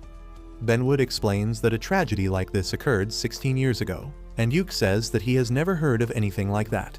Benwood says that it was kept top secret, and the reason he knows this is because he was a member of the party that sealed the inverted dungeon in infinite darkness. He says that they found an abyss door leading to another world in the Infinite Darkness dungeon and managed to seal it, and Mastoma asks more about that. Rune explains that Infinite Darkness is a stairway to multiple worlds. All the dungeons originate there, and eventually they return to it once they are destroyed. This makes Yuke realize that all the dungeons in the world are connected to each other, with infinite darkness being the common point. He tells Benwood that the abyss gate his party sealed has been opened, and the darkness flowing through it is leaking out through other dungeons, and that is the cause of the black barrier around the dungeons. He says that if they don't do anything, the entire world will be engulfed by darkness, and that means they need to cut off the problem at its root. He declares that they need to conquer the abyss gate at the bottom of the infinite darkness dungeon, because that is the only way to save the world. Hearing those words reminds Benwood of his glory days, when he raided the infinite darkness dungeon with his party that included the receptionist Mammer, the old hag Maniela, and Yuke's uncle Saga. After sealing the abyss gate, Benwood said that this is only a temporary relief measure, and until they defeat the Demon King, the dungeon would become active again and the world would be in danger of being swallowed by darkness. Saga remarked that the same thing happened to Yuke's homeland, but he was hopeful that someday, a hero would arrive to defeat the Demon King and conquer the infinite darkness once and for all. Back at the meeting, Benwood tells Yuke that if he plans to close the infinite darkness dungeon, they need to send a special investigation team in to find more details about it. He says that they can't protect an investigation team while trying to clear the dungeon, and Yuke simply replies that they won't take them along. He declares that they will destroy the infinite darkness dungeon, but Benwood tells him that his party tried to do the same but they failed. He says that they could only seal the dungeon, and this fact was kept a top secret for the longest time. However, he agrees that destroying the dungeon might be their only way to save the world, and he tells Yuke that he will immediately write a letter to the king to send the flying ship here to take them back home. Benwood says that he will ask the king to issue another royal order to gather all rank adventurers, and Yuke suggests that the investigation team can try to find more by the time they return. Mastoma asks how long will it take them to reach Infinite Darkness Dungeon, and Benwood replies that between the official procedure and the ship returning here, they will need at least 2 weeks. Yuke panics because it will be too late by then and asks if there is no faster way. Benwood tells him to take a break now because he has been moving constantly for the last 24 hours. He tells him to take some rest before they discuss things properly, and though Yuke is still impatient, Rune tries to calm him down, telling him that Benwood is right. Mastoma also tells him to rest and calm his mind before thinking about the problem, and since everyone insists, Yuke decides to take a break. At night, as Yuke is trying to sleep, he suddenly recalls Rune saying that all dungeons in the world are connected to infinite darkness, and he suddenly realizes a way to reach it quickly. He immediately runs to Mastoma's palace to wake him up and tells him that he will enter the infinite darkness dungeon through the dungeon in Salmuteria. Mastoma is not even sure if this will work, but he promises to lend Yuke the Seeker's Compass that can help him find his way inside the dangerous dungeon. He asks about the odds, and Yuke says that he has a 50% chance to succeed, and because the mission is going to be too dangerous, he will go in alone. Mastoma asks him if he has some kind of death wish, but Yuke reveals that he has got the blessing of an evil god from another world that will keep him safe. He says that with the Seeker's Compass, he will find a way to infinite darkness, and Mastoma likes the plan. He agrees to support him, but before doing that, he tells Yuke to go and discuss this stuff with his harem because he shouldn't be risking his life without letting them know the risks. He then points at Rain, who heard Yuke running and chased after him, and Yuke panics on seeing her. Rain is really pissed at him for trying to do something so risky without telling anyone, and she tells him to be prepared for a lecture when they reach home. She thanks Mastoma for trying to talk some sense into Yuke, and with that, the two of them go back to their mansion. Rain keeps pouting and sulking all the way, and to make her forget why she is even angry, Yuke, the smooth criminal, hugs her from behind. They start flirting with each other, and then share their first kiss. Yuke's curse mark suddenly activates and its power channels through Rain, making her feel something weird. Anyway, they return home and Yuke tells all his girls about his plans to enter the dungeon alone. Everyone tells him that he is stupid for thinking that he can go into the dungeon alone, and they declare that they will be coming along with him. Yuke tries to convince them to let him go alone, but they don't even give him the chance to speak, and in the end, he has to give up. He agrees to take all of them with him, and then Silk asks him to explain the plan. Yuke tells her that they will use Seeker's Compass, and since all dungeons are connected to infinite darkness, they should be able to find a way to reach it. Silk gets fired up on hearing this and tells Yuke to leave gathering the supplies and contacting the guild to her. Just then, a messenger comes there and tells Yuke that Mastoma has summoned him urgently.